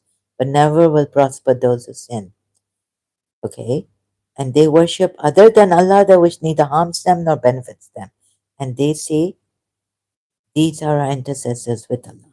Say, do you inform Allah of something He does not know in the heavens? No, no. They're not informing Allah of something He does not know. Because look, Allah doesn't put it right for them, right? It's unjust.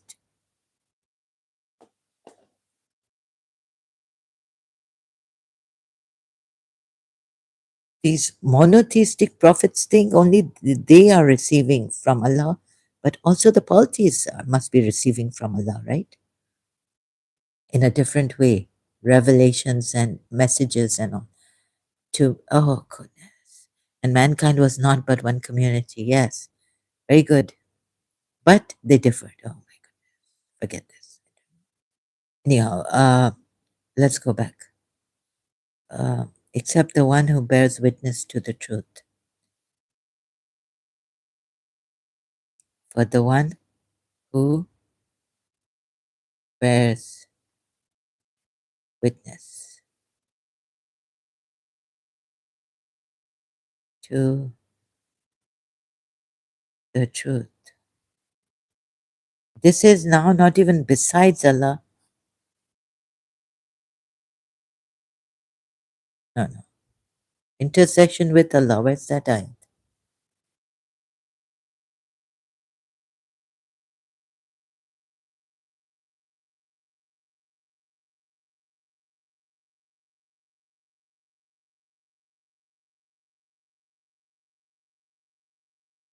Surah Zukhruf.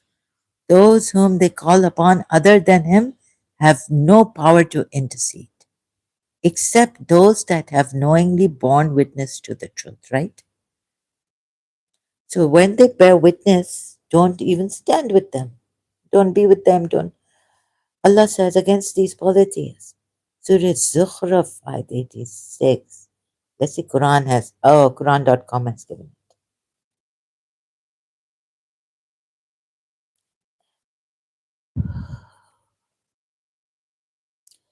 This is really like blood. My blood boils at this. My heart aches for these polytheists seeing injustice by Allah. And blessed is he to whom belongs the dominion of them. And between them, with him is the knowledge. And to Prophet Muhammad also belongs the dominion of the heavens and earth. I saw that ayat too, however you may interpret it. Thank you. Sorry, but sorry, I have my interpretation. Uh, and because it's open to interpretation. And those they invoke besides him, call upon instead of Allah, have no power of intercession. Instead of Allah, again here, okay. Min duni. So, except such that testify to the truth based on knowledge. But the Shias would say they know. The Shias know it's Imam Ali, or, okay, whatever. Maybe I'm wrong. So, only he who bears. So, there is someone who has intercession, power of intercession in this world. While while Allah is there, but you need messengers to. Allah sent messengers to guide you, and also intercession is here in this world. Not some Sunnis believe that when they go, some Muslims, I don't know.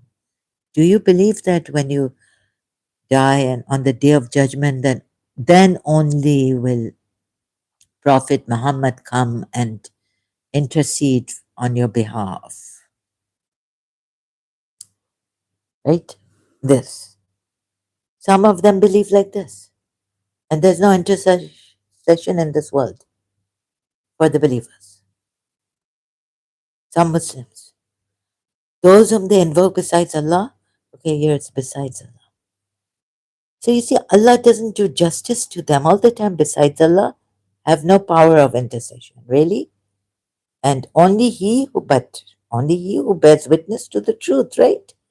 So maybe these polytheists have also only He, the polytheists have this, only He who bears witness to the truth.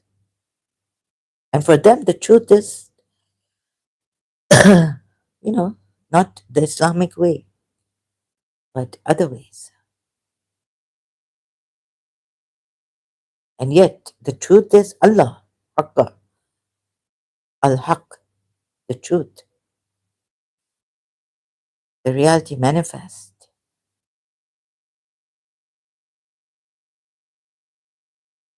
So, in their belief, reality is a witness to bears witness to the truth, and then they make him the Allah has given them the power of intercession, for God's sakes, for these polities. What is wrong with this Allah saying invoke besides Allah? Have no power of intercession, only He. Then those polities who invoke besides Allah someone to do what? To help them, and they don't believe in Allah. No, there are polytheists who believe in Allah, and most of them are polytheist believers. Surah Yusuf, ayat 106. Surah Zumar, ayat 3. They say we don't. Now, Allah puts that blame on them that they worship these. But, they say we seek them in order, we worship them. Okay, Allah has put words in their mouth, it seems. Surah Zumar, ayat 3. We worship them in order to get nearness to Allah in position, zulfa.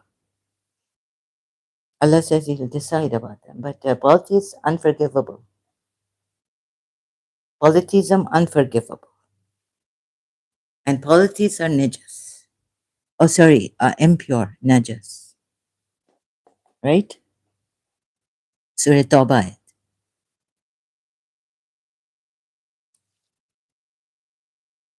So, how unjust I saw Allah was. And then when Allah says here against these polytheists, maybe the human beings are servants like you. Indeed, those you, polytheists, call upon besides Allah. Again, now, against the polytheists are servants like you. So call upon them and let them respond to you if you should be truthful. These are not idols in Surah 7, Ayat 192, and they are unable to give them help, nor can they help themselves. Do you see this? So I saw it. Sometimes you see, you would hear, you say, oh, these are false, these are gods, and they've made animal gods. So what if a god is animal?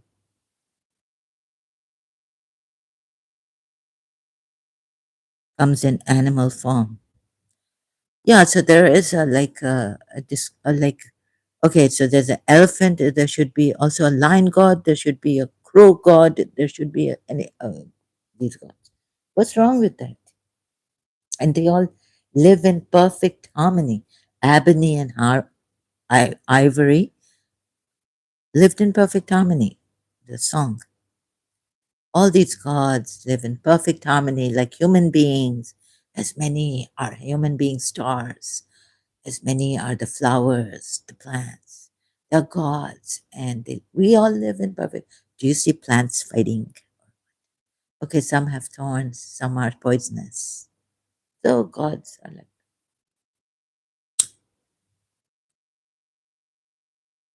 So gods are like that too. What's the big deal? Where that harmless God? What has he done? There are poisonous plants here, right?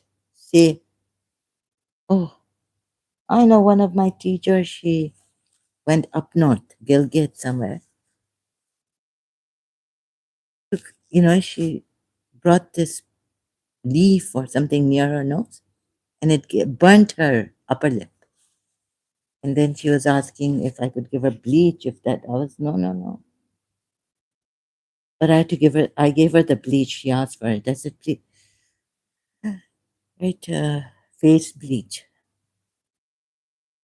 Already it's burnt upper lip. Anyways, where am I going? So all live in perfect harmony. The herbs, the poisonous herbs, or whatever you call them. So life is like this. What shall we do now? The devil has to be here. Even Mega said there was a devil, and then a demon horde came and helped the devil. Come, come, destroy these. Make them, put them in conflict. This, that. Give them a religion. Shaitan exists. Oh, so she gave a religion.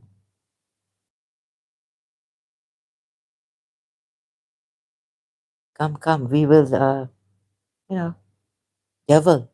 I'm the demon horde, and I know how to conquer these divine human beings. Unreachable, untouchable by you. Give them a religion. Give them a religion.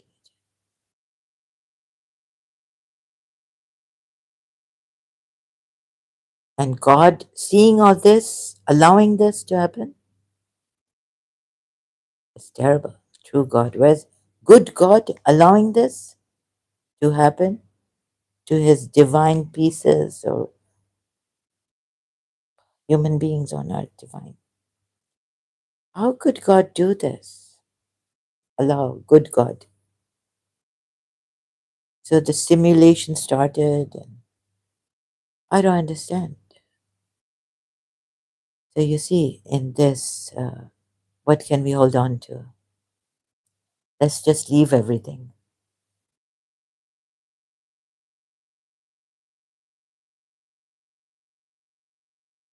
Good God, leave the good God. See what is here. Pure awareness. Is this, so this is the only absolute thing. It is not even the thing.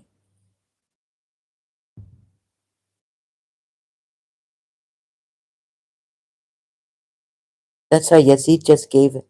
So you see, Yazid, then he gave us a very good thing that, only Imams are supposed to.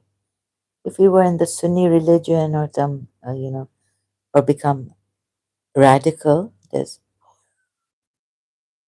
our men would have killed people on, like the radicals are killing Jews, Christians. What have they done to you? Or this lady was saying, and she's very eloquent. I can't even speak. I can only shout and scream and be tongue tied.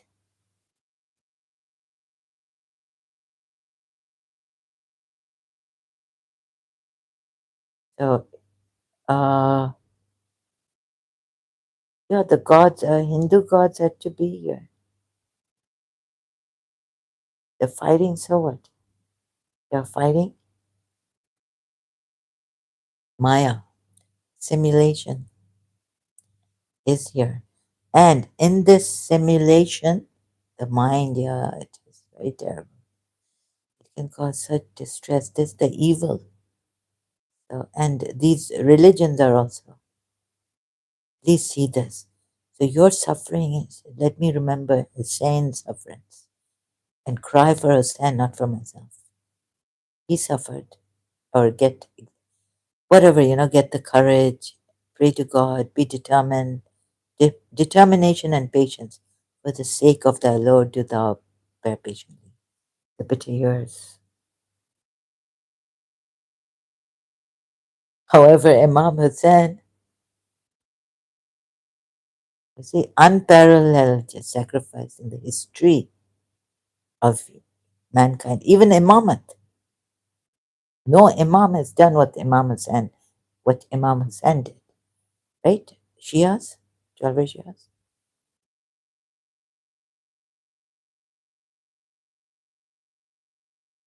Sorry, oh, it might hurt a lot, right?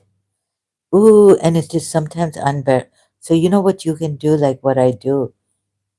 Can your consciousness shift? How does our consciousness shift?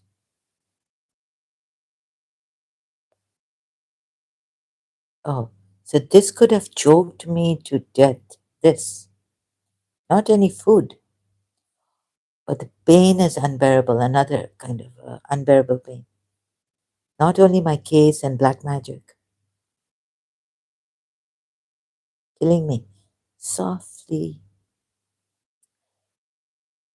What can we do? So we can. What I do is I start playing games online, uh, and I don't know how to. Oh, I don't know what they've done. They've put me in this where I can't even process my feelings. Yes. Maybe you can process your feeling if, God forbid, this kind of thing is on you. So maybe you can do something. And there are ex-Muslims who have come out of this pain, unbearable pain. But it's not easy for some of us. Me, even more harder, like getting up, chronic fatigue, and all this. So I'm really sorry if you have this chronic fatigue. And if you're hurt, unbearable pain, right?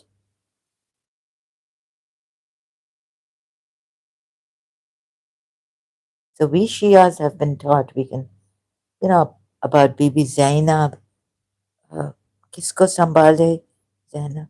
In pain, we don't hurt others, right? We don't use them as punching bags. We don't come here and fight or deceive or. But I don't know why the Shias did this. Saqlan Haider, Taimur, and also Muhammad Jafar. So, is there anyone?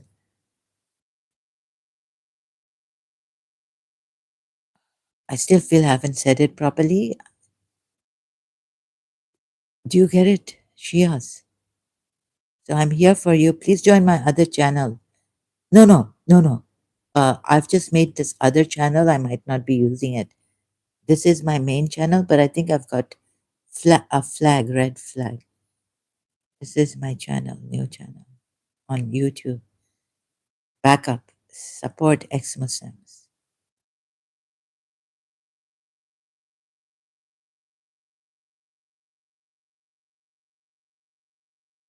Oh, XXX.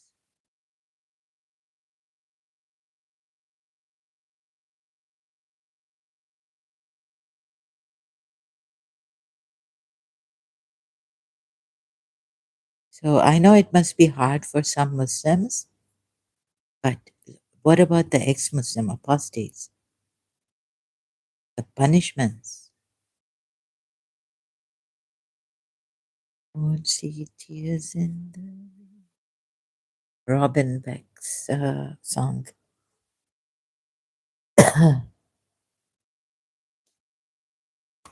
Tears in the rain.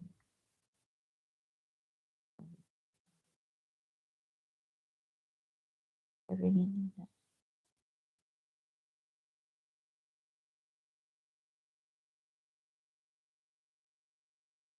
All this I've made.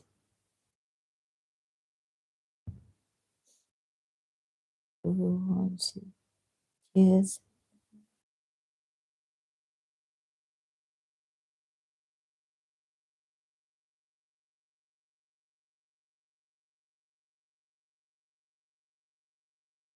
Un-Islamic arts.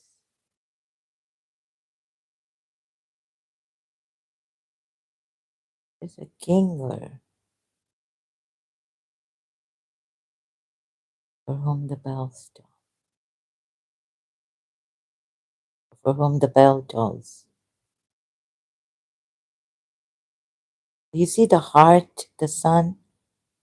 Uh, Bilqis, Queen of Sheba, was worshipping the sun. Prophet Solomon couldn't see that. Angels, little girls.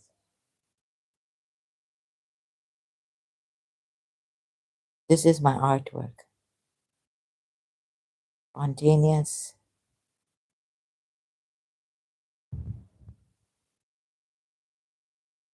So our hearts must be fixed up bright, not broken.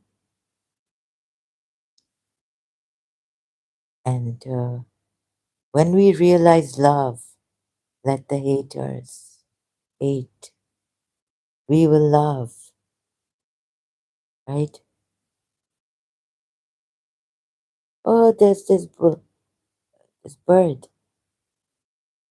Sleep, sleep in bed, bed, mommy. And Arabia, Arabia, she said. Arabia, Arabia. So hearts fixed up bright, our hearts, and not broken. You see, however, there are times when you really feel your heart is broken, no consolation. No matter what a person tells you,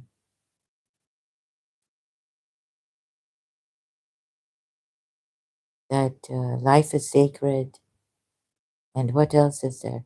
Ah, God is preparing you for something better, preparing you for something better. But at that time, when you're missing the one you love and you're separated, what better, what, right? So it's the heart. It's this thing. Look at it. It's your heart. Your heart. If your heart is telling you this betrayal, it's the heart that emotionally you can't understand at that time. God is preparing you for something better. When you're in pain, so much pain. Oh, it's like it's no one's business. Don't give me prep talks and all this. No, my it's nothing works. No, nothing heals. No healing. It's 1 minute seems like many years have gone by, 1,000 years. Have God forbid, have you ever felt that pain? That 1 minute. See, time is relative. You can be in so much pain about the future. So you see, leave everything, drop everything. Can we, if I had known this, that there was this place which is absolute, which is not a place, particular place, but there's this nothingness we can go to,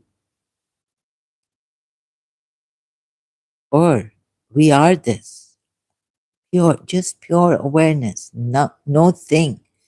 However, I wish there was nothing, but but now let's just feel that no, no, not feel it. It's not even a feeling.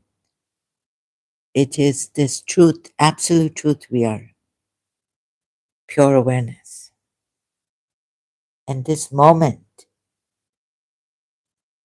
So I had to do a lot in 1989. I couldn't get over my teacher.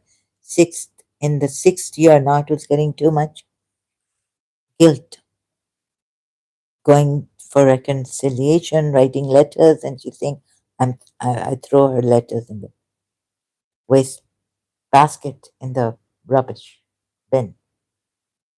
So I, thank God I had these books like, be in the present, and that was too much for me. It was too much. Everything seemed like, oh my God, this is too much. So being in the present was too much. Making tea, stirring the tea with the spoon, be in the present. You don't have to enjoy it, but just be here stirring the tea. See, this moment is a present. Do you see it? And doing all this, I'm at peace with myself. I'm at peace with myself. So I was really restless those years. So when I'm in the car, I don't have to tell the driver, can you drive fast to school or to the therapist or there. So, I got these books and they said, like, tell yourself, I'm at peace with myself. I'm at peace. I'm at peace. Uh, Although there is in Surah Yasin, Salamun qawlan min Rabbir Rahim. Peace, a word from the most merciful. Just repeat that. But, the books, like the way they brought me in the present moment, in, like, look at the present, it is, I couldn't get it. Now I get it. So now this present moment it's not like time. It is always here, afresh, a new. Hafiz, I'm taking some words from Hafiz's poem, afresh, a new. So this absolute awareness, it doesn't wait. It has no restlessness. It has no human feeling, but it is so good. All the weight, burden falls, right? Nothing. No waiting. Muji Baba also, I learned. But this pure awareness is really something I found, and then Muji's meditations help me. Beloved, you are not a servant of Allah. Beloveds, like Muji says in this, where is it? Muji meditation. Beloveds,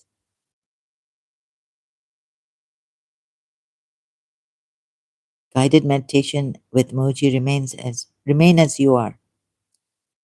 So last time I got cut off, I don't know, I put myself off or I ended the stream without realizing early, without the ending, and I gave the ending. I thought I was still online, streaming in one of my live streams. This is someone ended, I don't know, maybe it's late here. The neighbor thought that, or the internet. So remain as you are, hold on to nothing, and then choose what would, oh, no, then see if something beautiful comes out. The flower needs a gardener, good one, not a wild one, but to, give it water properly and worms and all. Ooh, so, yeah, and we need to eat proper. But you see, the nails grow, organs, vital signs are working, like Moji said. You're breathing without thinking, right? So this thought we have given much importance to. And the heart is beating, right? So this moment, we don't need to do anything. No methods, no practice. Maybe if we need medical attention or some healing, we can do that later, right? Voodoo session with Margot. Beautiful. Margot is so beautiful, really. This healer I found recently.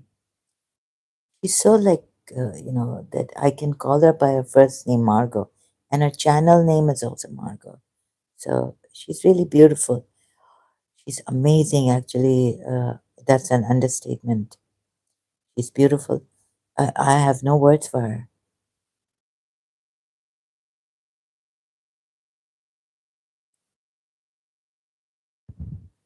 She's really out of this world. You are so loved. 3 days ago, no new. You are holding the frequency of change for the entire collective. Holding. Okay, we'll do this later, but she's amazing. Let's not hold on to anything right now, just let be. Now, you see, if we work from here, but this awareness helps us, how like empty, but like no burden, like you're not carrying anything. You're not traveling with much. You're not even traveling this thing, which is everywhere, right? Omnipotent, omnipresent, omniscient, all knowing. See this? You don't need to know anything in this. It's so beautiful.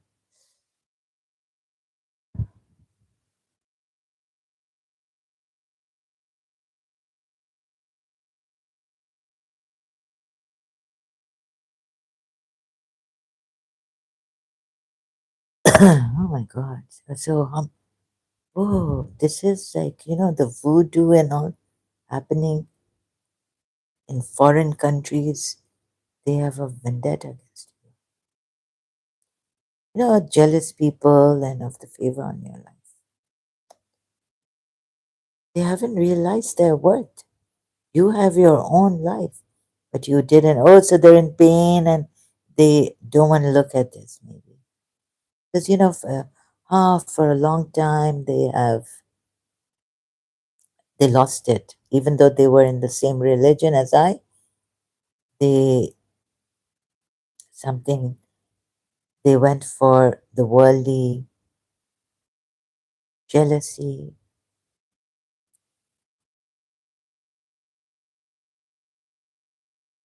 They're in pain now, but they won't. If they see this, it will be too much for them. You see, maybe there is a way, right? You can come back, find your true calling, find the favor that on your life. What about see, we are all divine. We have our uniqueness, and God favors everyone. Not like in this Quran that God favored Daud, Suleiman, and Daud and Suleiman above some of the believers. Also. Not like that. You are favored too. We are all favored. We are divine. So you destroying another, you're destroying your own favor on your life. You're destroying it also, your own and another. It's we are one, and we are in harmony working. So you're bringing disharmony. to this world. Oh my God. So you are ignorant, Father, forgive them. Like Jesus said, they know not what they are doing. If you had worked in alignment to your life's favor, oh, wouldn't that be wonderful? Then we could work together, right? Find your own life's favor. God just doesn't favor the collect. The collective is because they haven't forgotten, or they didn't choose jealousy, or they chose God even when it was very tough, path less traveled, even when, like now, you see, thanks to UAE much, I cannot thank them enough. I chose something, I chose like, I wanted like not to hurt anyone. I chose love, unconditional also, not wanting anything in return. See what I got here. UAE is helping me financially. I can't work and all this. I feel so terrible. I felt so guilty. I cannot tell you, like taking help from UAE, and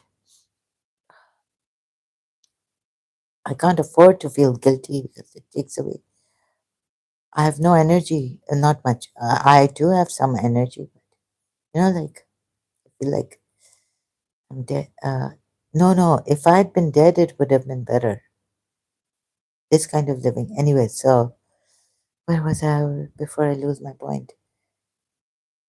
The To get it again. In other words, uh,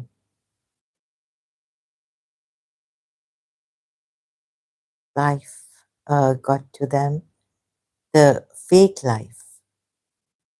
So yeah, see where it got me, right? So people are going to look at me and say, why should we choose this life? But I tell you, at the end of the day, isn't it better the consolation that I didn't hurt anyone? Even a beggar, right? I didn't hurt anyone. Okay, I'm begging for some things, but I really appreciate. They don't. They give us salary. They call it salary. Financial aid. They call it salary. Still, I've been feeling guilty, but you know. So no, no, but I could have. We all could have worked division of labor. So you have your favor in your life that you missed. You chose the other fake life. I don't know. You sold yourself short. But there are people I have hurt so much. There was a time I wouldn't even curse. No way. Those who hurt me, abuse me. I'd just walk away or try to keep away from them now. That's what I did. Don't want to hurt them. Yeah, sometimes you forget, to keep that balance, like life. Yes, quality of life, improve the quality of life.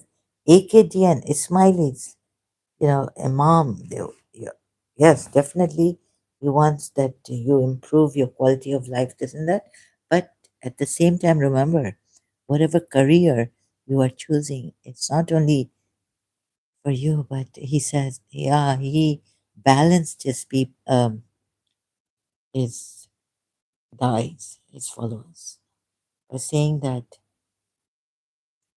it's not only for money, but we're working for humanity together.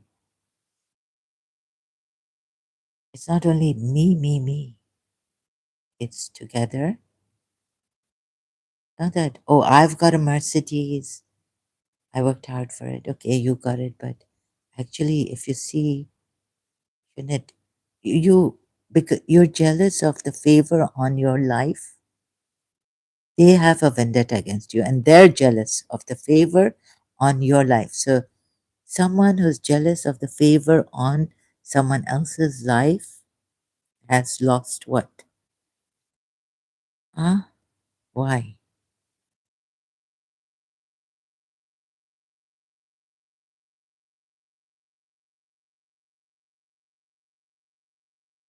Not realizing that you have a favor on your life, but you chose something less than that favor on your life. Said vendetta against people. So now it would be difficult, how difficult it would be to go back and find your the favor on your life, right? And not be jealous of others. Maybe now you don't even believe what I'm saying. There's a favor on your life. You're only seeing the other person who has a favor on their life. Imagine finding this out and yet being jealous. And then imagine being a Shia and then being jealous. Right? And then seeing Nara Hadri Yali, like Ali had a favor on his life. Omar was jealous, we were told, right? All the others were jealous. This is, I can't understand a Shia being jealous of another, like favor on another's life. And having a vendetta. God. So God gives some more money, less, some less. The scales are sometimes unbalanced. Okay, I grew up with a silver spoon in my mouth.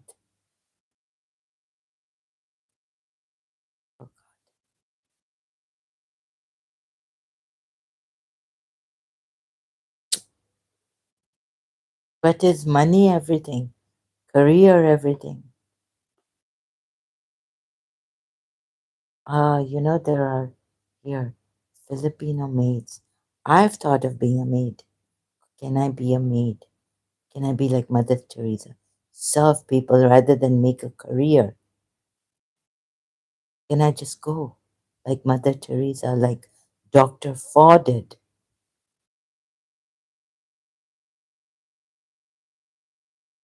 From Germany to Karachi, long time ago. Had to help the lepers. I couldn't even do that living in Karachi. Join like Mrs. Fazalboy, Zarina, Mrs. Zarina Fazalboy joined Dr. Fa. And I know her. She came to Karachi American School. I've known her since so that I'm saying this that I could have later on went in depression, separated from my teacher, feeling guilty. And my teacher also said, why do you love me? Like, go and do good, service to people. Yeah, why? So some of us doing service to people, or not me, but, some of us human beings, I couldn't do it. O level and this and Karachi American School. Uh,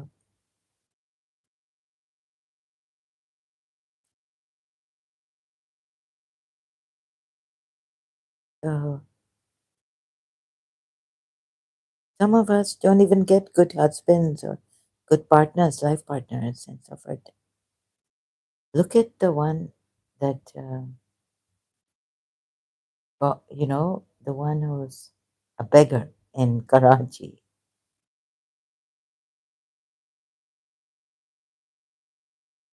And thank God. Oh, but I started to think of that also terrible. Why should I thank God? Looking at a beggar, you know. Um,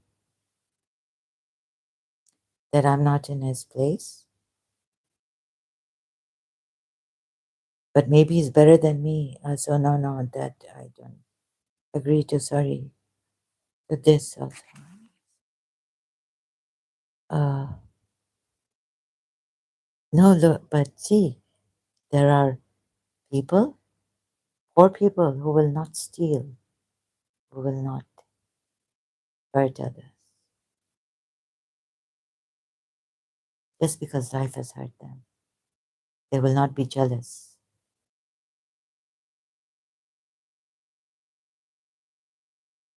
Just because life has not given them as much as life has given someone else. And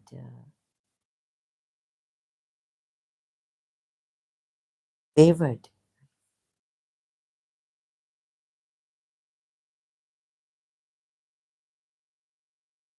So if maybe you have to work a little harder to get the favor that maybe I got in my life, but yeah, great mother, loving, good heart, graceful.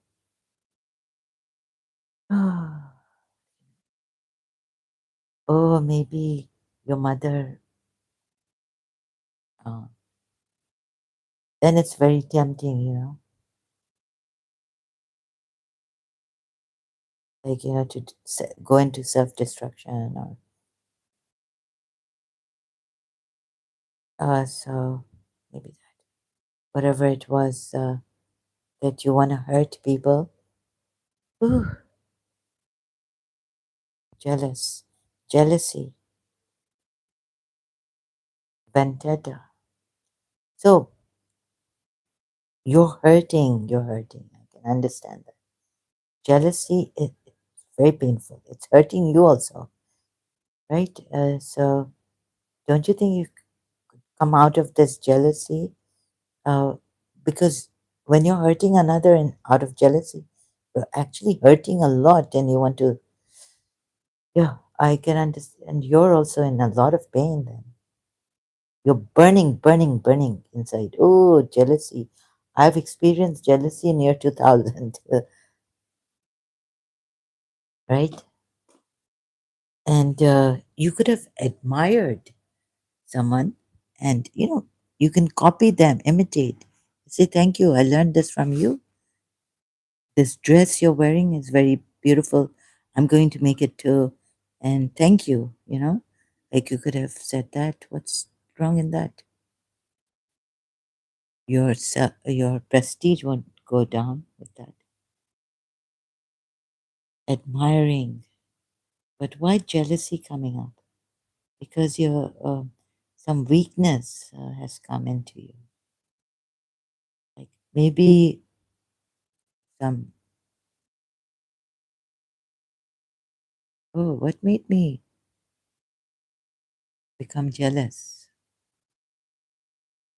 Yeah, I was like pulled down from my higher self to my, I couldn't get up high. I would say rise above these petty things that, oh, she didn't invite me properly to her wedding, or I wasn't invited, I won't go. No, no, you rise above, you be the great person. And let me see all your greatness, right? I wish you would realize and you show it to yourself also, your greatness. But you're depriving yourself of this greatness of yours that you're given. You have your unique fingerprint, this world.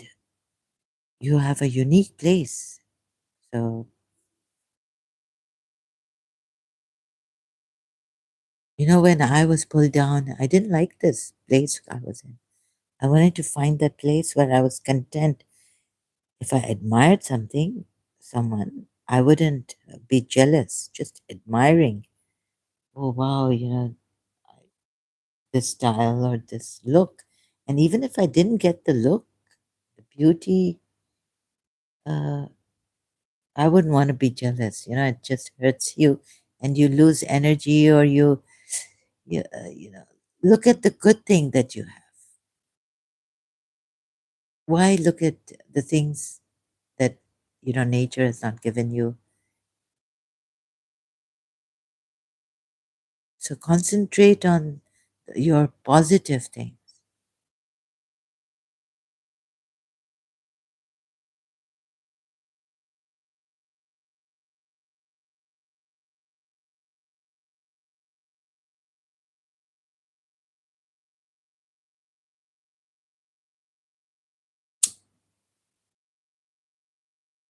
This comparison, or why compare yourself to others?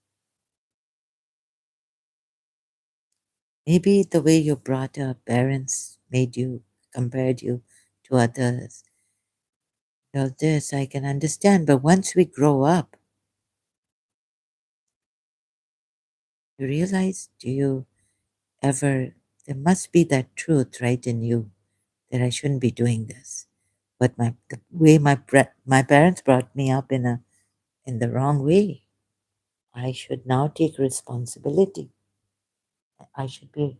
I'm responsible now. I've grown up. It may be hard from childhood, yeah, then addiction.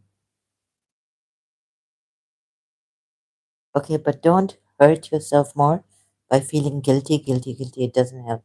So, condemning yourself and trying to be a good person will not help. So observation, and so I had to do Muji now.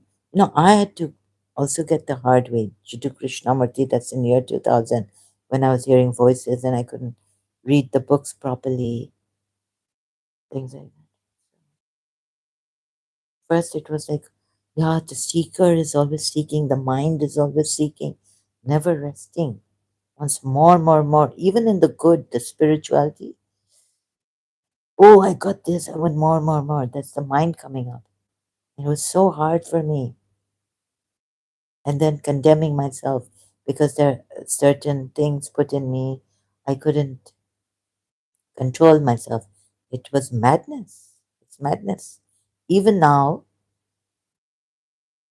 like if and what is this anger? Because I was the you see before separating from my teacher, it was okay. There were bad people.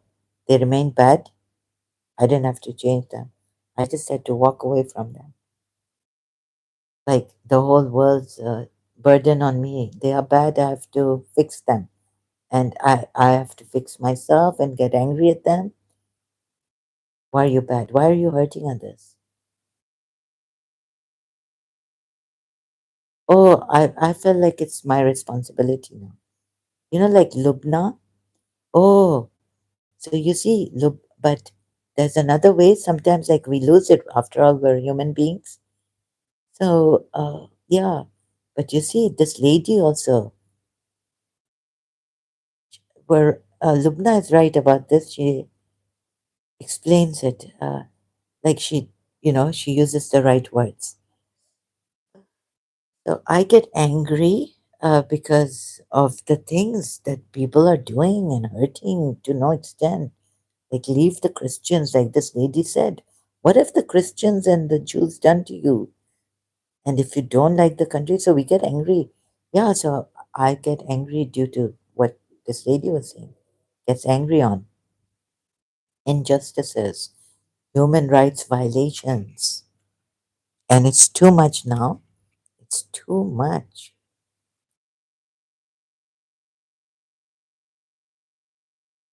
So some of us, we lose our balance, we lose control, we get angry.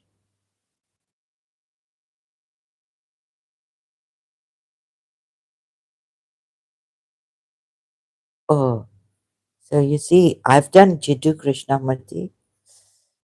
So when we have this anger, Jiddu Krishnamurti calls it, is it this anger, this. At the same time, like, look at the impact. This lady has been disturbed,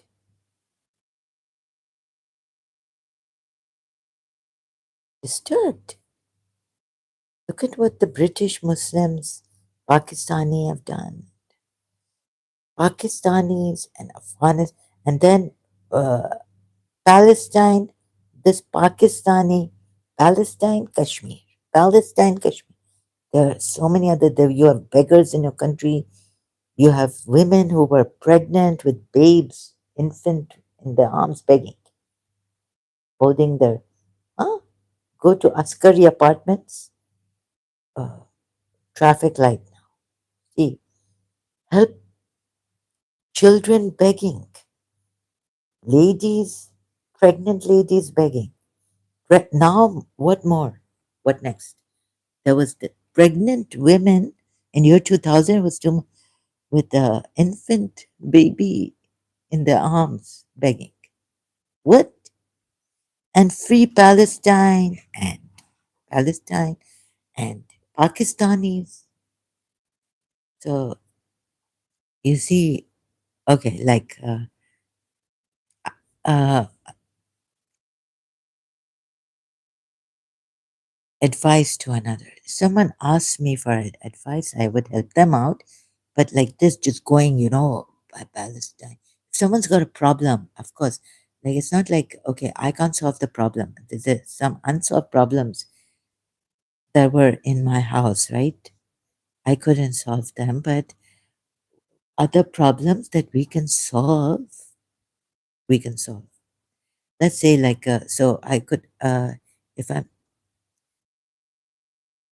like someone said, a Pakistani, that we can't solve our problems, and yet we're going somewhere else, like, but you would say the same thing for me in this. But I can't solve some problems, but there are some problems that can be solved that are in my corner. Okay, in my corner, there's a problem I can't solve. So I can't solve it. Okay, X, I can't solve it. Can't be resolved. But there's another problem in my corner in my life that I can solve. I have the solution. Find the solution, or if I can find the solution for it, looking for a solution for it, right? And simultaneously over there. So, but you coming here or there, going there, Pakistanis saying Palestine, Palestine, Palestine, or Kashmir, Kashmir, Kashmir. The corruption in us, politicians. But they're saying Kashmir, Kashmir, Kashmir, free Kashmir. And at least even accept the corruption that is there in our politicians. They won't. So they're trying to, it's not like I can't compare them with me. They're not solving their corruption problem. They don't even want to see it, the corruption. And they're going to Kashmir. So it's an escape. Like my friend, Christian friend said, she thought I was escaping using spirituality, meditation. Some religious people also do this. Find an escape. They will, due to their insecurities and escaping from something, they use the religion in the wrong way, try to control others. And this religion actually is about control, but so everything can be exploited and used and misused. Good thing also. However, so there are some people who do this. So Pakistanis, you see, I recognize my wrongs and my weaknesses and where I can't find a solution, and searching for a solution where I can search for a solution, where it's in my hands, right? Or let's say my cousin comes and he or she, they have a problem and they tell me, now I'm supposed to give them, or my aunt comes, but the best solution to that. I give them from my side the best, even though I may fail in my life on that, right? Or I failed. But I will tell someone not to smoke.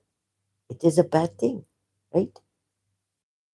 And if they ask me about smoking, of course I'm going to say don't smoke. I'm not going to say smoke, although I do. Okay, exam meaning like this, right? So people blaming me that oh, see, she can't find a solution and she's giving this solution and she's giving this advice. But someone came and asked me for advice or said, let me smoke too. I said, no, I'm not going to give you, not my, you have to bring your own if you, not mine. I won't give you my cigarette. Don't, stay away, stay away. I'll try that, right? So she gives advices that she herself doesn't. Now, I'm not like those Pakistanis who are going around and they're doing bad things to others, Christians, Jews, and like in Britain, and yet coming here, Palestine, and all that. No, you're not the same as me, and I'm not like you. And I've seen the Jews,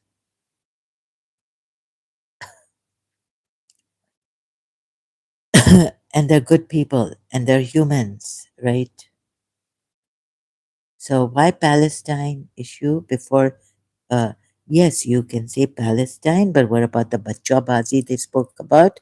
Reminding me in Afghanistan a lot, and they're using this. That's not in the religion though. Um, and the other things like keeping the women all covered and with one eye now, burqa, niqab, one eye only, seeing those poor women, Afghani women. So this makes me sick to talk about this, like the stadium society. So what's wrong with you people, Pakistani, Indian Muslims? What's wrong with you? Oh, so not condemn, not judging. So we can keep our sanity at this time, these times, when it's too much.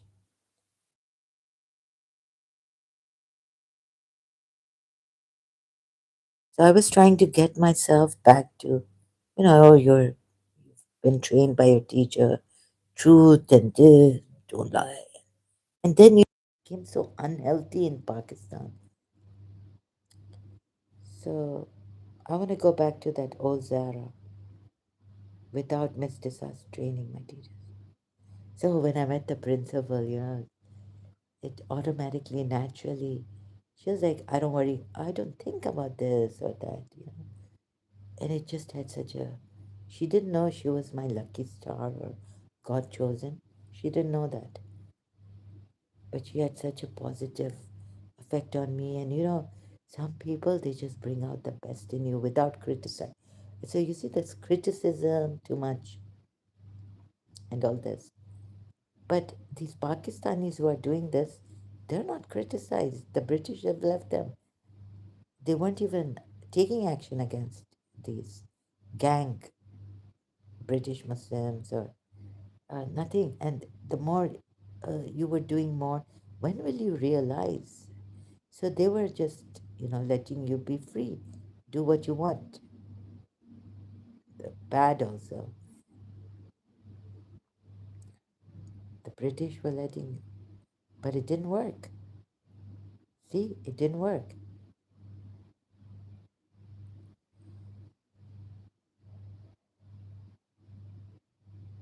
So now the British are fed up, and now they have to, and everyone's, we're getting angry at this. Even the British are getting angry, aggravated, upset.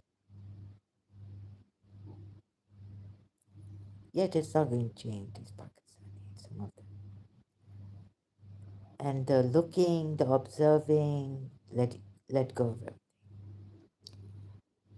We can't find there will be rapists in this religion, Islam, and they'll go on saying Palestine and nothing about Irani people who are suffering so much, so many. I can't even talk about it. I'll feel sick. I'll get sick. I mean, I'll throw up. I feel.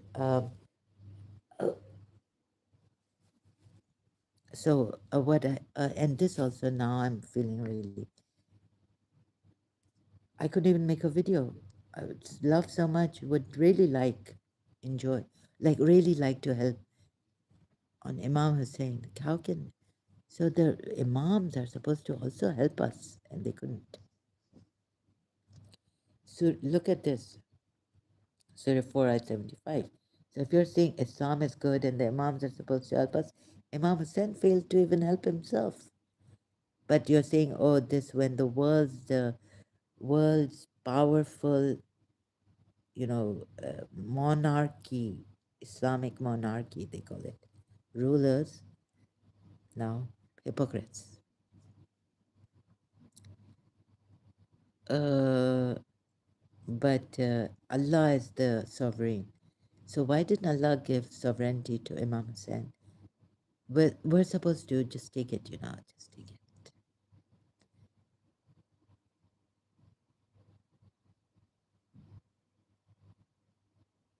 Yet, Allah says, how is it that you do not fight in the way of Allah and in support of the helpless, men, women, and children who pray? Hmm? Imam is supposed to help here. In like, so how did Imam Hussein help? Like Muji Papa telling us that, this Allah manifest truth, look at this. This is the pure awareness. Yes, yes. In other words, like, Allah is the best protector, the best provider. And who is Allah? We don't know, but He's that. So let's take His attributes. Without Him, think of His mercy. He's merciful, He's aware, He's a witness. Oh God. Oh, so Imam Hussein said, right? Oh Lord, you bear witness to this. They martyred 6 months old. I took him for water, pleading for water from them. So that's all. We have to be content that they could kill children, right? Bear witness. Lord, you are witnessing. God is watching. God, you're watching. That should give us the contentment, right? What else do we need? But I couldn't get it. I couldn't find this. So, Lubna, if these bad apples are not going to change, well, we can go on. Those concerned, what can we do? What can we do? We can keep, and Lubna also mentally, she it affects her mental health.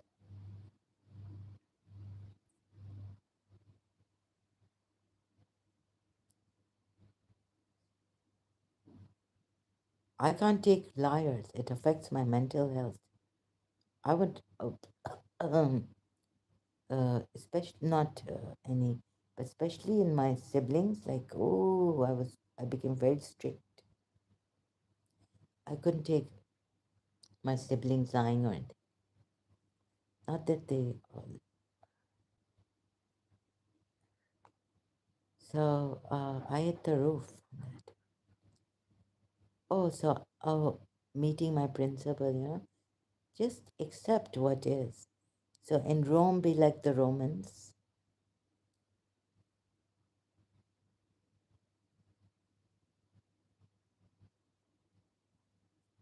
So I came back. I saw my old Zara and my principal, the 36 years older to me. So if I hadn't had Mr. Sa, I would have grown up like my principal in Karachi.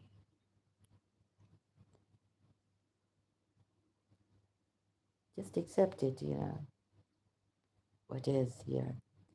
We are corruption, liars, lootmar.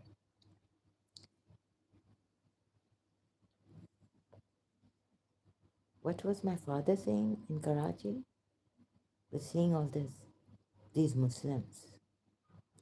He was blaming the Muslims. He was saying, look at the Jews, look at the Jews. Seeing these Muslims. But can we, but just, can you just, there was a person my aunt worked for after her divorce. She had a daughter, so she had to work. She went to the office, and this man, her boss, told her that I can't worry for more than 3 minutes. I was like, oh, like even though it's Shia, right? So he's got this thing in him. He can't worry for more than a few minutes. I wish I was like him.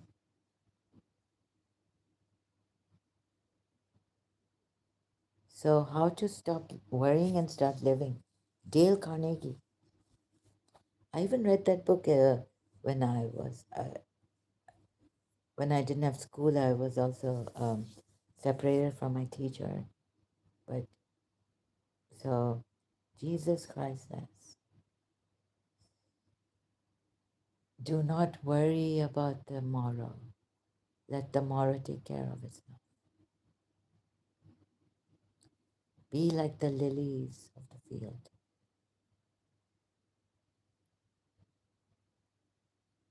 What can we do?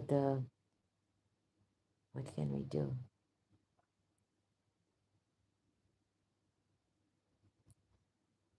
Oh, so I thought maybe we can do this. I can show you. But when the people come here and they don't, I sense deception, maybe wrongly at times, and all this, I can't take it and I shout at them.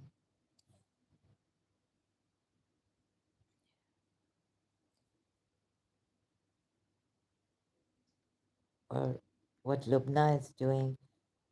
Of course, we all lose our minds, and it's challenging for our mental health. And then Lubna's got children. Oh, I don't know why she's doing this. I'm old now. Like this Iranian lady, she said, I'm in so much pain. Oh my God. So if you kill me, you'll do a. She's not even scared. Yeah. If you kill me, she said, she won't. That will be a great thing for her. uh, You know, blessing. But no, no, no. Choose life. Anna Pashante recently. Choose life. And oh, it's very painful. Oh, yes. And of course, Margot, thank you for. Yes, it's you don't want to choose life, right? You're so tempted that you feel okay, death, and who knows? But before dying, who knows? Before death comes, so this Iranian lady, Pakistani Iranian mix, is in a lot of pain, like me perhaps, and with depressed.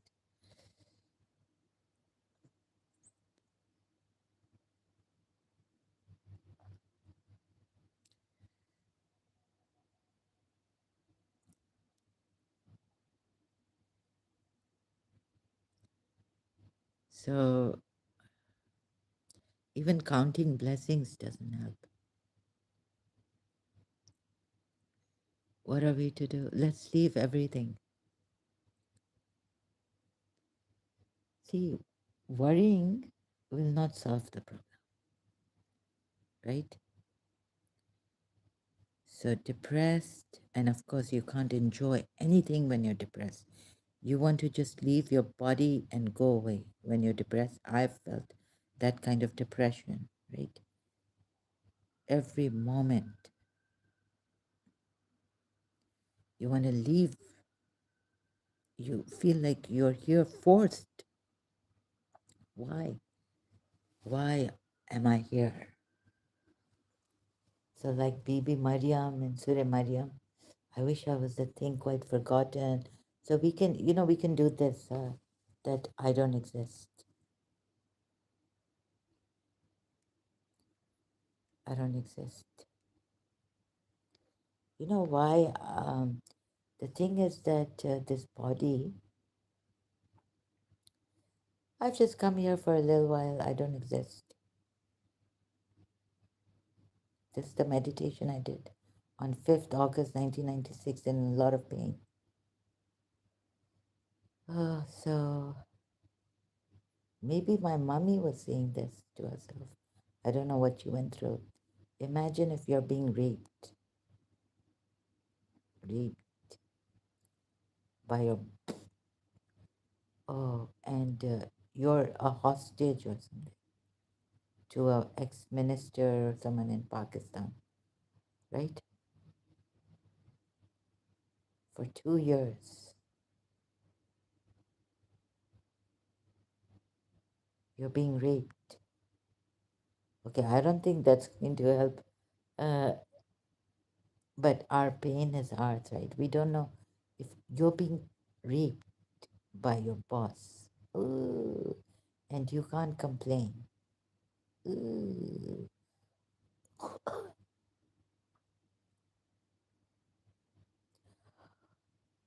Mommy, mm, yes, I was raped by Hakim Saeed. Okay, I think I have to go now. I won't be able to talk. So imagine 2 years.